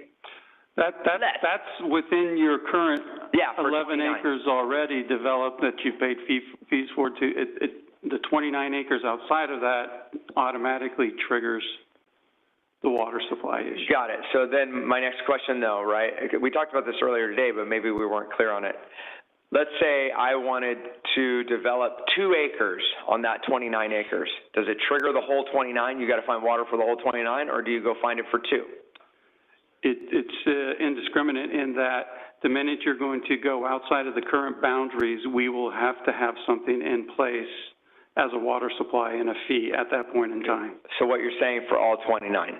For the 29 outside of the 11. Okay. Or you just develop within your 11 acres right now and hold on a minute until the rest of it happens, right? Right. Is your whole 11 acres 100%? No, it's developable. Right. So, I mean, I think that's where I got off on the 11 acres, I think, because I thought, well, if you just stay in your little 11 acre parcel, then you're good. But, sorry. Okay, so you good? Better. Better than I was when I came in here, yeah. Okay. All right, so there's a motion and there's a second. I'm not even going to attempt to talk anymore. Anybody, any more discussion, any more comments on this? All right, all those in favor signify by saying aye. Aye. Opposed? Motion carries.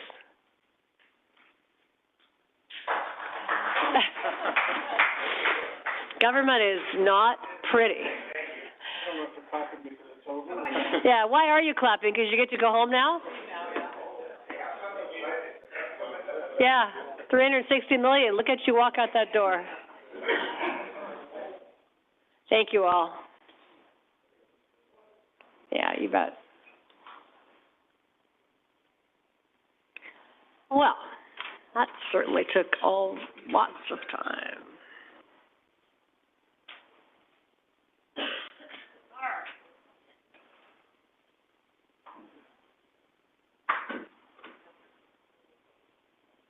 Our last item, which could last till tomorrow, but not happening, is we are going to consider the review and introduction of the 23-24 City of Clovis Annual Budget, 5-year Capital Improvement Program, and information regarding the Clovis Successor Agency. And I understand that all of the staff have waited here because they wanted to spend the evening with us, but we're not going to go through the detail of all of these departments. Is that right? Well, let me just clarify. It's going to be that historically, we would go to City Council with a introduction on the third meeting in May, and it would be a short presentation. We gave you the budget, and then we would come back in the first, second, or third meeting and ask for adoption. I amended the process here. We have a new City Council, and what I had planned to do was to do the brief introduction, give each department no more than 5 minutes to go through an update on their department. I'd like to capture questions council may have, and either tonight or through the process over the next couple of weeks to feed staff the questions that we could come back on June 5th and recommend adoption of it and address all the questions that were raised.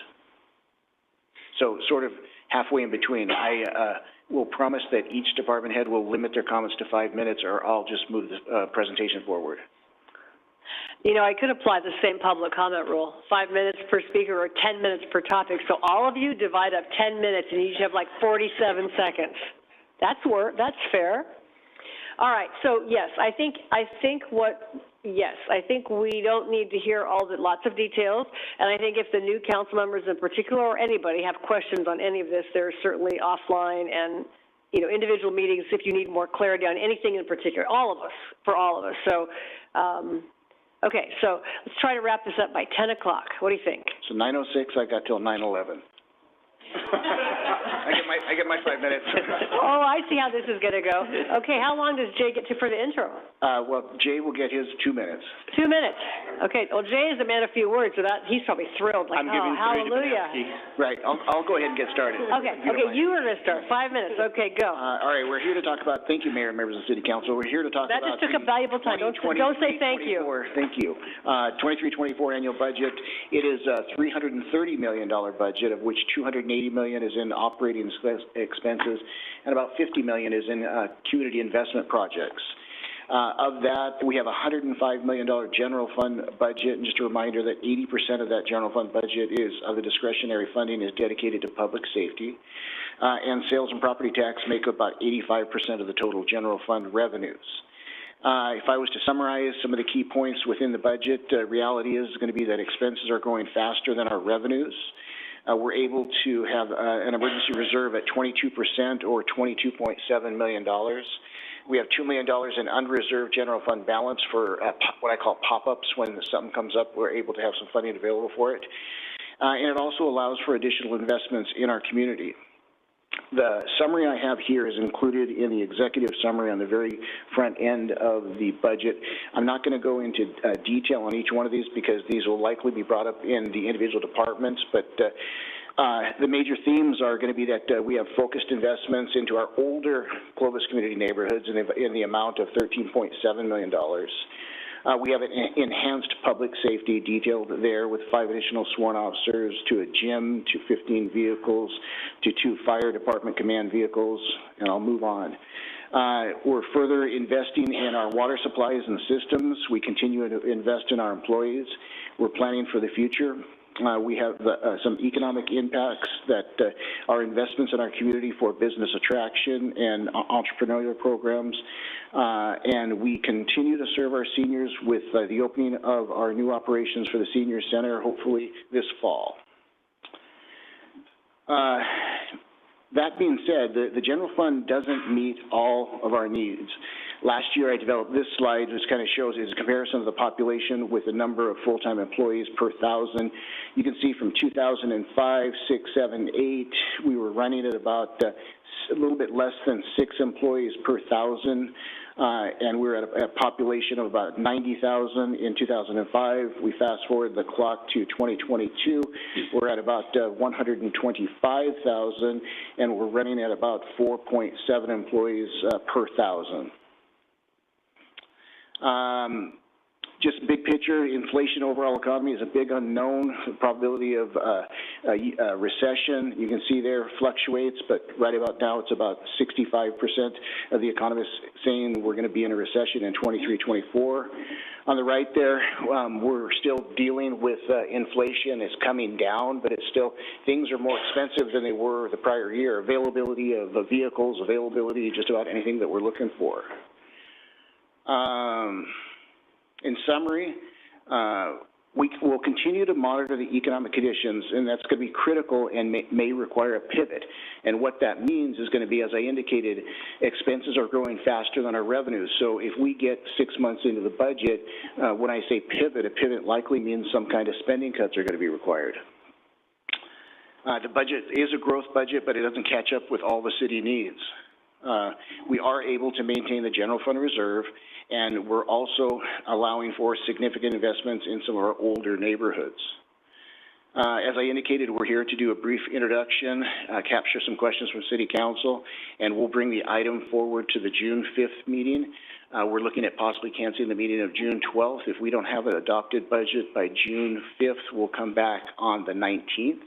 And by our code, we're required to have an adopted budget by June 30th. So with that, I'd like to turn it over to Jay for his 2 minutes. Good evening, Mayor and members of the council. So the Finance Department starts on page 114 of the budget for reference. I only have a couple of slides for you this evening. Finance Department is a status quo. We are 21 people currently, and don't anticipate any changes in that complement. Last year, we're approximately 3.3 million. This year, closing at approximately 3.6, and next year, approximately 3.9. The majority of that is negotiated salaries and benefits. Benefits also including things like property and liability insurance and some of the other fixed costs that are going up that are considered a benefit, but not necessarily a direct benefit to the employees. I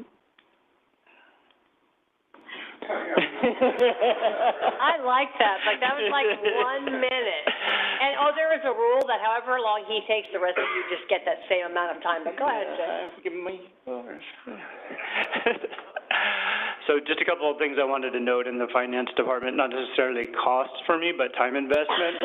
We are investing in the technology. We are implementing a new utility billing system. Myself, IT, public utilities, we're replacing a system that's over 30 years old. So this is something significant to us, not only in the form of cost for the city, but the benefits as well, from the user experience to the automation of manual processes to implementing requirements that the state may push on us in the future related to water. So pretty darn excited as it relates to this particular system. And not necessarily quite as excited with the finance system accounting upgrade, but we are basically at a point where our version is will be unsupported, so we are looking to invest in the next version up, at least for now, which is not necessarily a huge cost, but time as far as the investing in the testing and implementing and going forward. So those are just a couple of the things that we have going on right now that are of note. And with that. Nice. Questions for Jay? I have one question for all the departments when you talk about that. Don't answer it tonight. Are you investing in that software that'll last us 3 years, 5 years, 10 years? Or are we trying to build a system for 20 years from now or 12? You know what I mean? So I just think, what's the runway on some of those things? Don't answer that question, though. Just kidding. Jesse can cover that when we get to IT, but I'll cover the City Manager's Office and Administration. This is going to be for all the departments you see here. They're listed on the page 66 through 90. I'll do the first 5, then I'll turn it over to Jesse to do the Information Technology Department.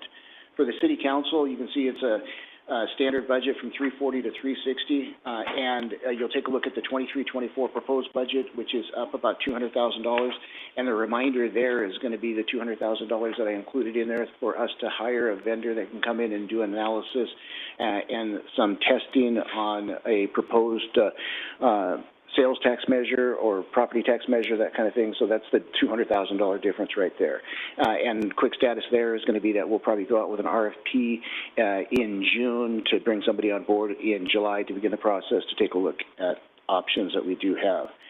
City Attorney's Office, no significant changes. We have budgeted additional amounts in 23-24 with anticipated litigation going forward. The city manager and admin is a status quo budget with no changes proposed here. City clerk budget is standard. The only exceptions in the city clerk budget is going to be on a rotating basis, the conduct of an election or not. At this point, I'd like to turn it over to our IT manager, Jesse Velez, to talk about information technology. Jesse. Thank you, John. Good evening, Mayor, members of the council. The IT budget is kind of fluctuating there, as you can tell. The closing jumped up to $10 million there. That's the $4 million investment in the ERP, and then it comes back down. There was a significant increase in our capital expenses from previous years. John mentioned the inflation and what have you, and so that has really put a number on us already. So in terms of a quick snapshot of IT, there are 18 staff members, 2 vacancies currently. We provide technical support to all the city departments. We maintain over almost 1,200 devices. I forgot to update the servers and a few of the computers. Laptops, we manage all the different infrastructure, communications, phones, any technology-related device. If you plug it in, we'll be there to assist. So a few things related to cybersecurity. The next level of antivirus systems is called endpoint detection and response systems, and we're looking for approval in this budget to go ahead and implement that, and it ties in with the Federal Security Operations Center and all those other fun things. So we're going to continue our email awareness campaigns, and we also do phishing exercises and campaigns with staff, so we'll send out our own spam, and I'm pretty notorious with that. So, and to see who may click on any of those things, and then we'll come back and share that information as well. So, other than that, we're doing security assessments, multiple layers of protection as best we can, and make it more difficult than the next guy to get through our system. And for the ERP system, when we go through that, are we looking at a 5-year or a 10-year? So the current one has been in operation for 30 years, so it is a long-term investment, and it's been taken. I think we're working with Jay and the finance team and really all city departments to make sure that we get the right tool for the job. I think at this point it's going to take a couple of years, possibly another RFP, and kind of clean up our requirements and what have you to get that going. And then finally, some of the projects that we outlined in the budget as well. We're doing some, we're again assisting the finance not only with the upgrade of the current system, but then we'll do the planning sessions for the new finance ERP system. We have some network and domain upgrades. That's kind of the technical back-end stuff. It's related to security. Continue to do our replacement programs for laptops and desktops, and this year we're really going to put an emphasis on printers even, because even printers are coming up. Not only are they getting older, but they're very much security vulnerabilities now too, since they're tied to the network and they're not as updated as often as they probably should be. So we're going through a refresh on that program as well. And then the public safety, as John mentioned, the UPS system. We had identified that last year. We went out to RFP, and the cost came back probably 3 times what we had originally anticipated it costing. So we brought it forward again for approval here. And with that, I'm available for questions. Thank you.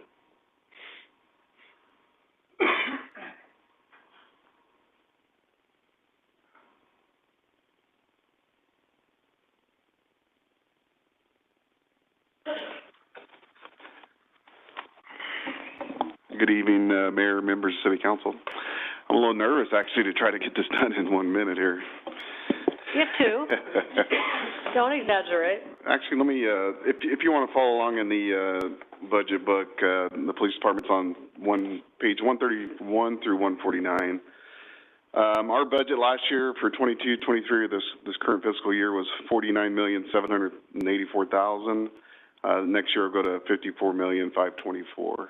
I didn't put that in a chart, I didn't want you guys to look at that. Forward. Uh-oh. already messed up. There you go. There goes your presentation, because you only had one slide that's empty. Nice. John already covered this, but this current proposed budget would add 5 additional police officers, which I will say thank you. It's 3 was in the 5-year forecast, and this is an increase from what was proposed. So very grateful for that. Also asked for a community service officer to dedicate strictly towards our municipal enforcement. So we'd have 2 officers, community service officers dedicated to that. So also in here, fleet replacement, 13 vehicles. Of those, 2 of them, which would be a lift truck, which we've been trying to get for, I think, probably the last 5 years. And that'd be dedicated to our camera crew, who goes out and services about 550 cameras throughout the city. Another one's to replace a property and evidence vehicle that's used to, for a number of things, but typically to transport evidence to be destroyed. So that truck's gotten old, and we're looking to replace that. Some of their highlights that I think John hit on a few of them was SWAT vests are in there. They're due to be replaced every 5 years, so that's about a $70,000 cost to replace those. I'm not going to go through all these, but recruitment, portable radios, that's in there typically is 1 radio a year. We're looking to add 5 officers, so we want to increase that to be able to replace 4 to 5 radios a year. And then body cams with additional staff, we're looking to increase that line item to be able to cover those as we grow.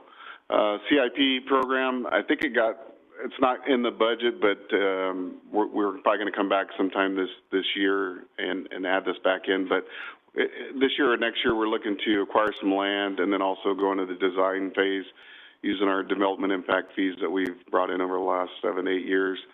And then hopefully begin construction the next couple of years on an alt-dispatch site.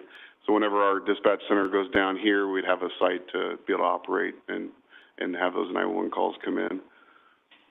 And then the focus, I won't go through all these, but the 3 biggest goals is to be the safest city, be quick in responding to priority 1 calls, and make sure the community is satisfied with the service levels that we're providing. And at the bottom, I just noted with this budget, our staffing per 1,000 increases to 0.94. We were currently at 0.90, and just before when COVID hit, we actually dropped to 0.83. So this is a tremendous jump over the last 3 to 4 years in our staffing. So very much appreciate that, and open to any questions. All right, thank you.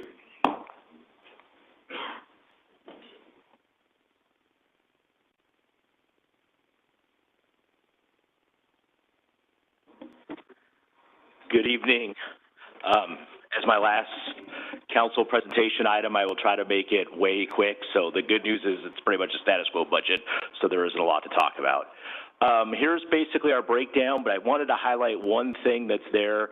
So if you see our estimates for this year of 22-23, we show $24 million is what our estimate is. But what we have is when we go out of county, so we've had over $1 million, $1.5 million in revenue from going out of county to fires throughout the state. That's revenue that comes in. We expend the overtime cost, Medicare, and everything in our existing budget. The money comes back into general fund. So that's part of why you see that non-discretionary money. That money comes from the state or federal reimbursement, so it has to be reapplied back to those expenditures. But that's why the number comes up and then it kind of goes down. So it's really, our budget has these fluctuations in it when we do finalize it at the end of each fiscal year from our out-of-county responses. But the rest of it is primarily just increases from salary benefits. We budgeted 2 years ago for we have our fleet for the command vehicles or F-250s. Then they became non-existent and all sat out in Kentucky while they waited for parts. And now the price is up, so we've been gracious enough to get another $25,000, and hopefully the state bid comes in so we can purchase those 2 remaining F-250s to replace the 2 training officer vehicles, and that will replace the entire frontline support staff vehicles.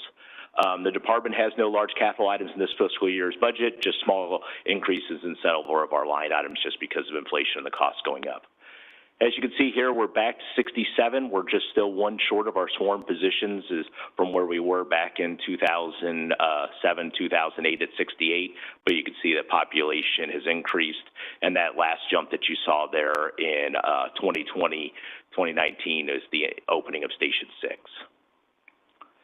We do have the construction in less than a day. They took down 30 years or 40 years worth of a fire station in actually less than a morning to bring that old Station 2 down, and they started the excavation and the cutouts and stuff for the foundations. It's a 15-month project at a current cost of $9.5 million.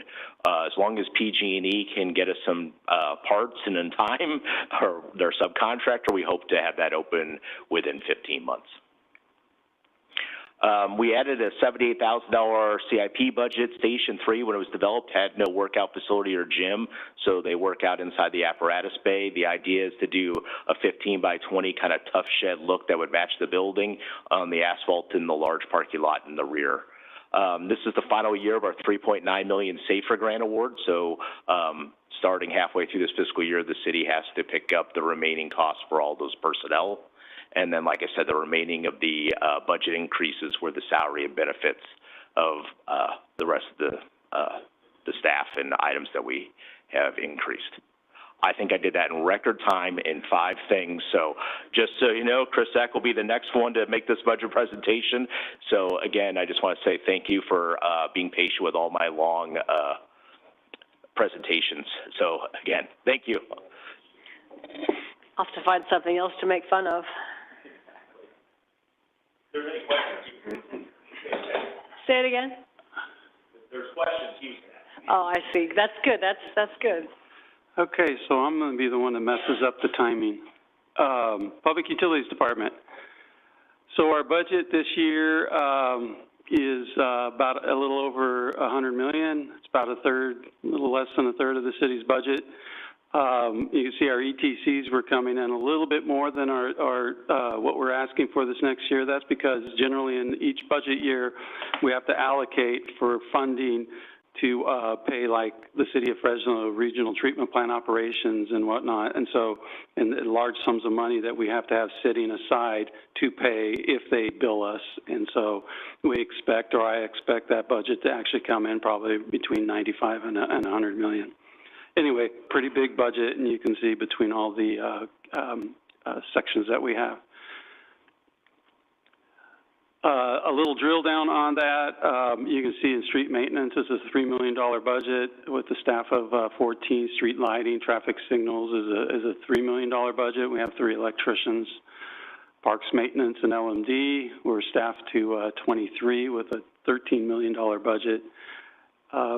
Fleet O&M and renewal, $12 million budget with a staff of 19. Community sanitation, that's our big staffing out in the yard at 62 with the largest budget of 28 million about. And there's wastewater at 19.5, and water, which is continually growing, is a $24 million budget, and we have about a staff of 38. There's another staff of 26 that are in the yard and around the office supporting all the operations that happen out at Public Utilities.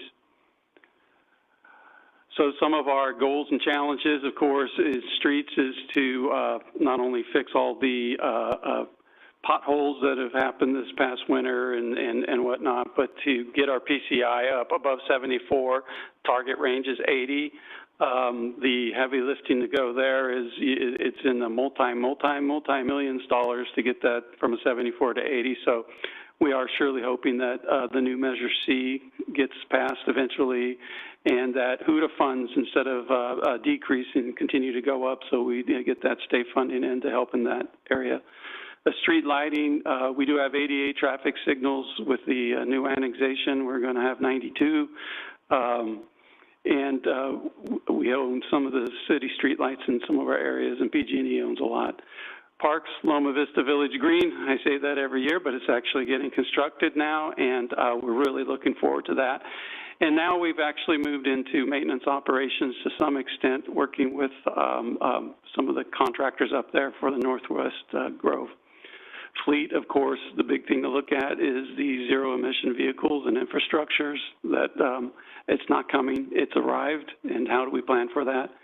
Community sanitation, the disposal or the diversion of organics is just driving us batty out in the corporation public utility world. Wastewater, again, figuring out new places to use that, working with the state board to possibly add it to our recharge basin so that we can get some of that going back in to help our groundwater supplies.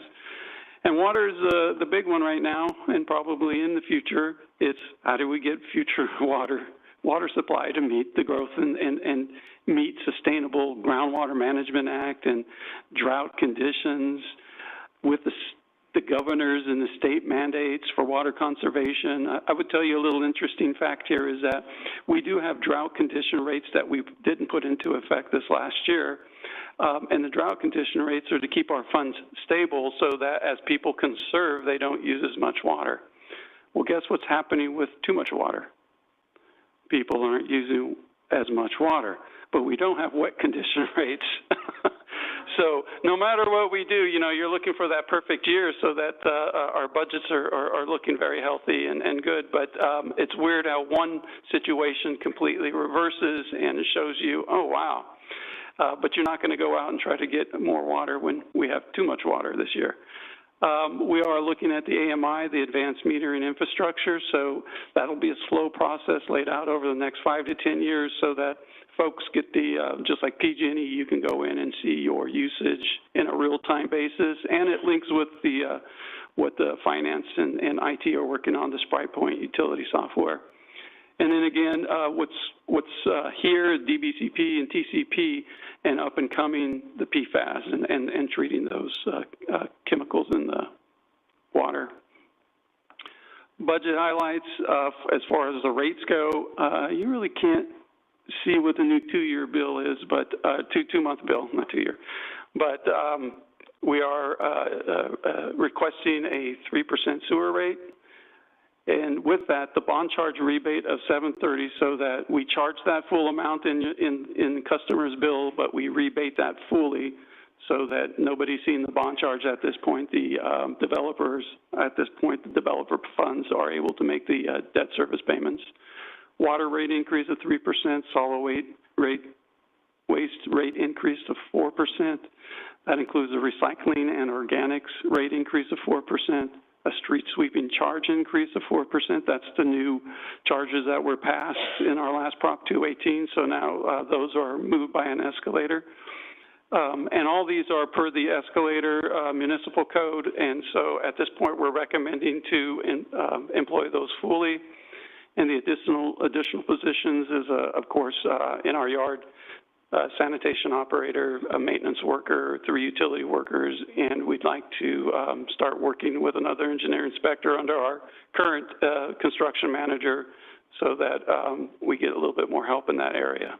But overall, the effect on the bill is a $6 increase every 2 months, the average bill. And I'm open for any questions. Thanks, Scott.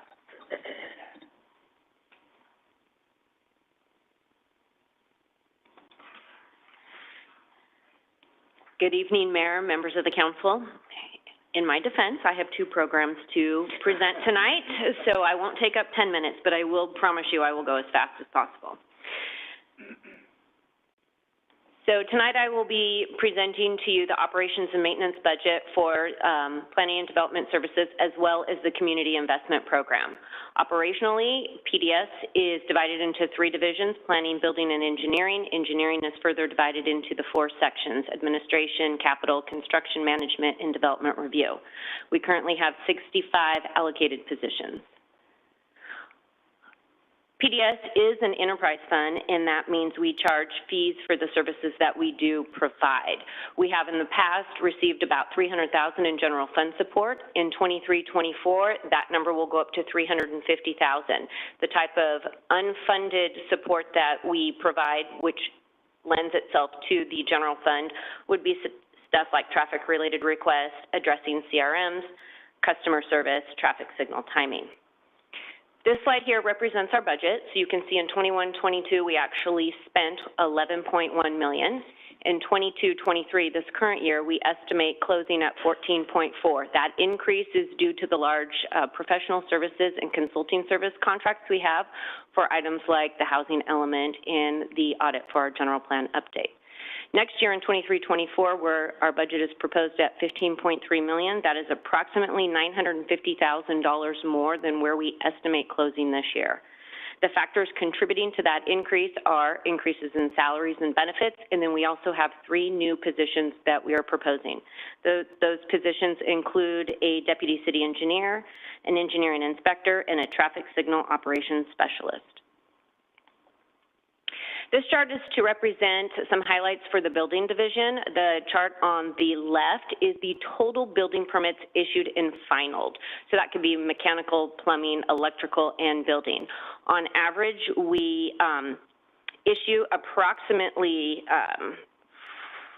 4,900 permits each year, and then on average, it's about 5,000 to 6,000 that are finaled.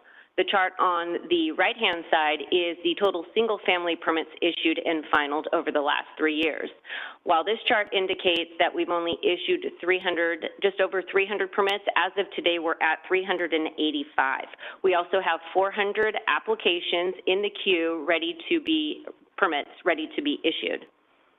Why only 300? We hear that number a lot. There's a lot of factors that could have played into that. Weather was one, PG&E was another, timings and commitments on heating up sites, supplies, and then interest rates could have played a part. Focusing on each of the 3 divisions, I just want to highly touch upon some of the highlights. I won't go through the list here. The ongoing projects from 21-22, you can see new projects initiated. There are a lot of our very large development master plan projects. I think the big takeaway I'd like you to have is going into 23-24, we plan on wrapping up our housing element. We need to have that adopted by December of 23. We will also be back in front of council and hopefully get direction on going out with an RFP to initiate our general plan update. So those would be some of the big items. We'll also be seeing a lot of the master development plans that are listed up here coming to a close, at least on the entitlement side, and back for approval this next year. So these are just a few other projects I wanted to demonstrate to you that were approved in 22-23. We don't just do large master plan development projects, but you can see a United Health Center there at Herndon and Toll House, an office complex in the Dry Creek Business Park, as well as a new hotel and rooftop restaurant there at Clovis and 168, and then another phased medical office at Peach and Herndon. A couple highlights for the engineering division. Again, I won't go through the list of the ongoing projects or the new projects, but you can see we're still working on quite a few Measure C street projects, as well as updating our active transportation plan. Landmark Square, we should be back in front of you with a final acceptance here in the fall. And then, as you've already heard tonight, our Village Green is under construction. In 22-23, we also kicked off Fire Station 2. We have many street reconstruction projects going on, and we are also providing technical support and studies for the new planning projects. And then we continue to work on sewer and water master planning and their funding. In next year, in 23-24, engineering will continue to work on development impact fees. We'll get our active transportation plan in front of you, the update for approval, and the plan lines for the street improvements in Heritage Grove.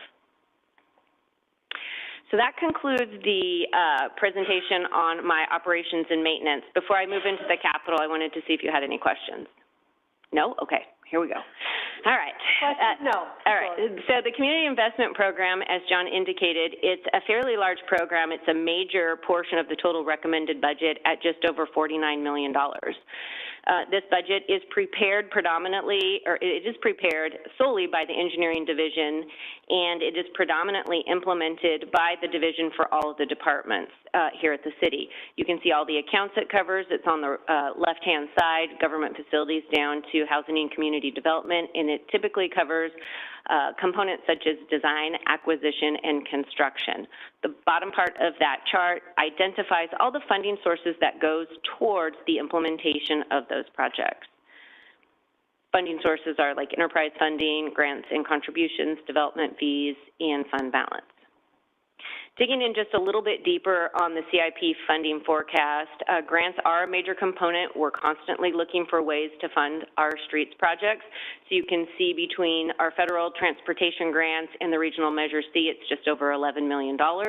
We also get gas sales tax funds in the amount of roughly $4 million, and then we've got our Measure C pass-through funding, which is over $4 million for the accounts listed there: maintenance, ADA, bicycle, and pedestrian. Measure C funds, while the recent push to try to get it extended didn't pass, we will continue receiving our current dollars until the current measure expires.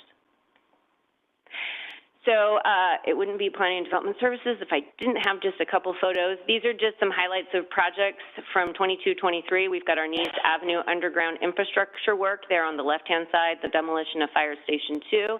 As Chief Banaski said, that came down very quickly. And then an alley reconstruction project. And with that, I always like to end with a photo of the PDS staff. It's all of these members that make PDS what it is. They work very hard, they're dedicated, they have a lot of integrity, and lots of engagement with the community. Thank you. How'd I do?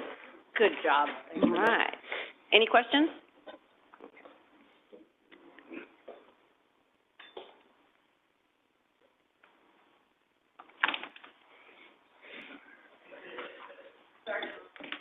All good. Good evening from General Services. I have 4 slides. Let's get to it. How many did you say? 4. Oh, you said 24. 4D. 4. All right. This is the budget for all of General Services. As you can tell, the majority of the increases are in employee benefits liability, and we'll get into that in the next slide. So for the personnel risk management section, different people have mentioned different positions are getting. About a total of 20 positions are going to be in there. Some of them are converted from extra help part-time, but a total of 20 new positions. And then 7 current positions are being converted or redone as we're doing some restructuring in some different departments. Health insurance costs are estimated to go up at about 12%. Retirement, this is for the entire city, for all retirement, all health insurance, is 11.7% increase. And our liability and property cost increases, there's been a lot of claims, and so that is going up at 24%. In facilities maintenance and our Department Support Division, we're having new buildings come online in the next fiscal year. And we just did Fire Station 6. We have Fire Station 2 rebuild that's going to be going on. There's a new fire training facility out at the Lind Yard, and then, of course, the Senior Center and Transit Hub, which is the main reason why we were, assuming you approve it, we're asking for an additional assistant building tech. With so much more facilities to work on, we need more staff to help maintain them. In this division, there's a list there of some of the projects that are going to be worked on this year. One of the big hits that we're seeing that ends up in everybody's general fund account is, or general service charges account, is an 18% estimated increase in PG&E costs. So we're really going to see that. All right, and then in Community Services Division, which is Senior Center, Transit, and Rec, Senior Center is pretty much status quo. We do see some increases in the budget because of the debt service for the new building that's already being charged. And part of the way through this budget, they're already starting to charge us our general service charges for that building, like power and computers and all of that. Same thing with the transit building. That is starting to be charged in this fiscal year as well. And for recreation, in 2008, I think we had 6 or 7 full-time positions. We are finally getting one more, which will make 4. So 3 employees and a supervisor for all of rec. Everybody else is full-time. So we're really excited to get 1 new recreation leader in this budget. And then transit has, of course, it's an enterprise fund. Its funds can only be used for transit. There is $1 million allocated for bus purchases in this budget as well. Any questions on that? Nope. Thank you.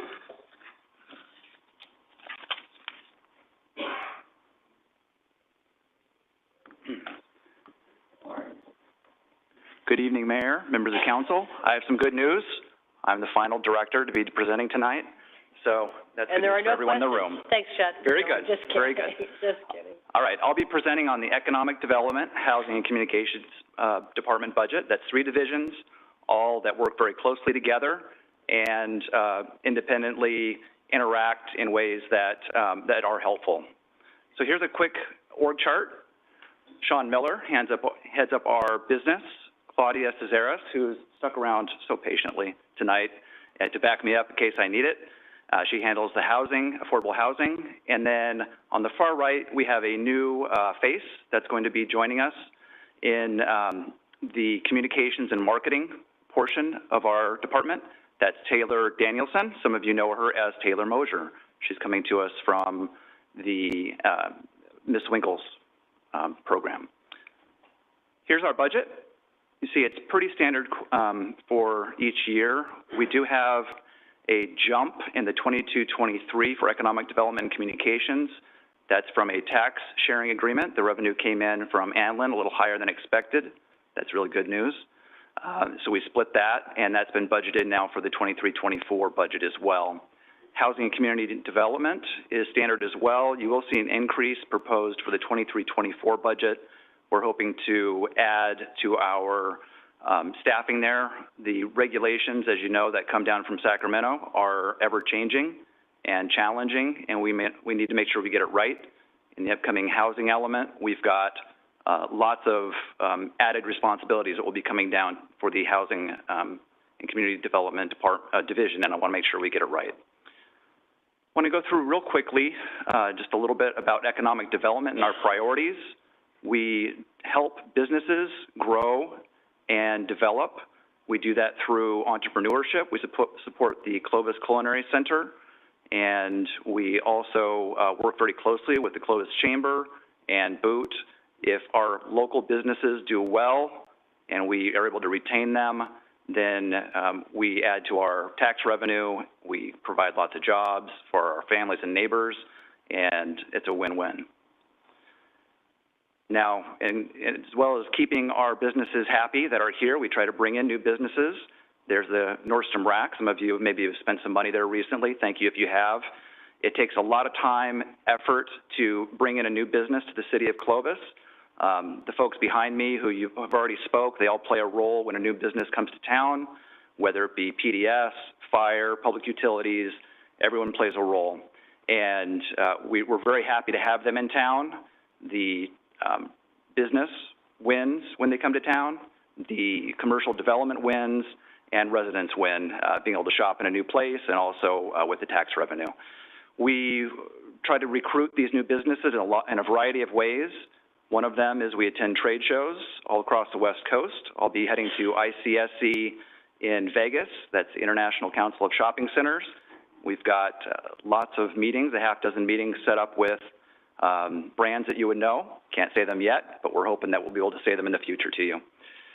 We take a look at our growth areas. We try to make sure that we are focusing on not just those existing places, but Loma Vista, hopefully now Heritage Grove we'll be looking at.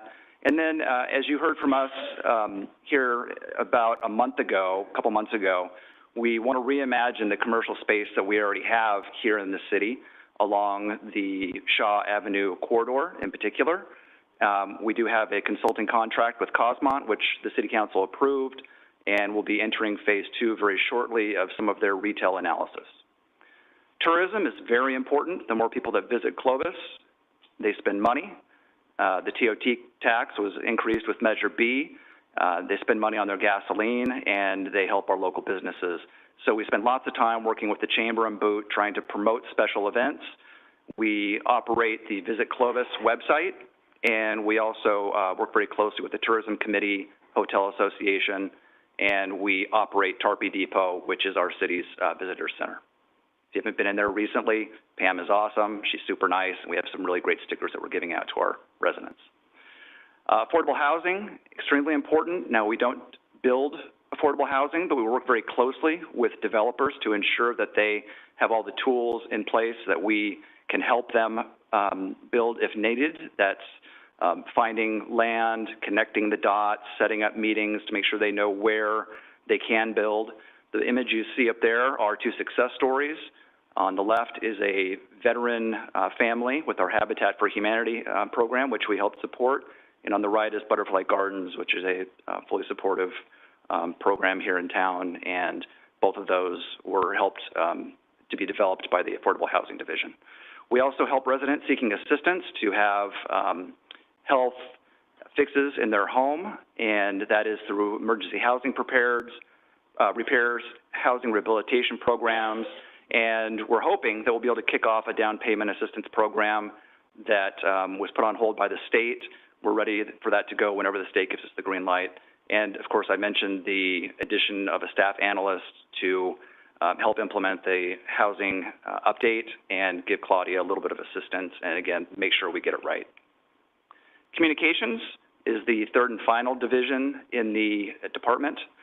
We handle all the internal, external communications in the city. That's through websites, social media. We also maintain good media relations. They help us amplify our voice. We love the Clovis Roundup. They do a great job. They're our local paper, and we work very closely with them. We do lots of community outreach as well. That includes diversity outreach, attending different events and being members of different chambers in town. And of course, we document history. You saw me today snap a photo after Scott ended up reading his proclamation. Those images do go on our social media. They also go in our archives for future generations to learn about what's been happening here in the city during these times. There you go, final question, comment. Thank you. Thanks, Jeff. Well, that's the list. So you'll be back on, whatever we just said, June 5th? Correct. The recommendation this evening is for City Council to receive the introduction and continue the item to June 5th. I'd encourage you to reach out to me or the individual department heads as you have questions. We'll plan on coming back with a short presentation on June 5th. And to address the questions that were raised and look for City Council to consider the adoption of the 23-24 budget. Thanks, John. Any comments now for staff or questions that you'd like to see come back? Diane, nothing? No? The only thing I would add from the first session we did on strategic planning was a little bit about the quality of life investments. Pickleball came to mind, but I mean things that are going to matter in a decade or so, so I don't know where those will fall out, but I'm just kind of curious about those sort of investments. Those are harder to imagine, but we heard that a lot about how do you distinguish Clovis in a decade or more, so I just would say that. Okay. All right, do you need a motion tonight to receive and begin this, or is this a receive and file, Scott? No, we don't need a motion. No motion? No? Yeah? Okay. All right, city manager comments? Thank you, everybody. Thank you, everybody. Sorry to stay so long. Thank you. I have none. Can't wait to see the 40-slide PowerPoints next time. Kidding. No city manager comments. All right, council comments. Diane?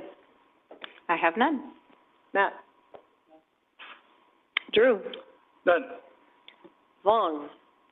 I wanted to report that we had a joint CUSD city meeting, and so it's pretty routine, but the mayor got to introduce sort of a civic engagement youth component to try to get our children to understand how government works and potentially see how that moves forward in conjunction with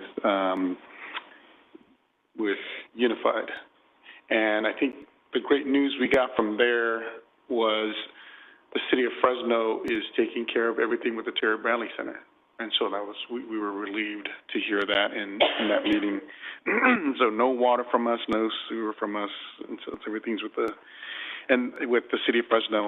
And then, went to the well, ribbon cutting, and so, it was a great event, and to hear about their mission, how they started, and to just see, appreciate the Smith Camp family for, working, and how that story came about of how the well and the Smith Camps kind of got together to build something beautiful there on their parents' property.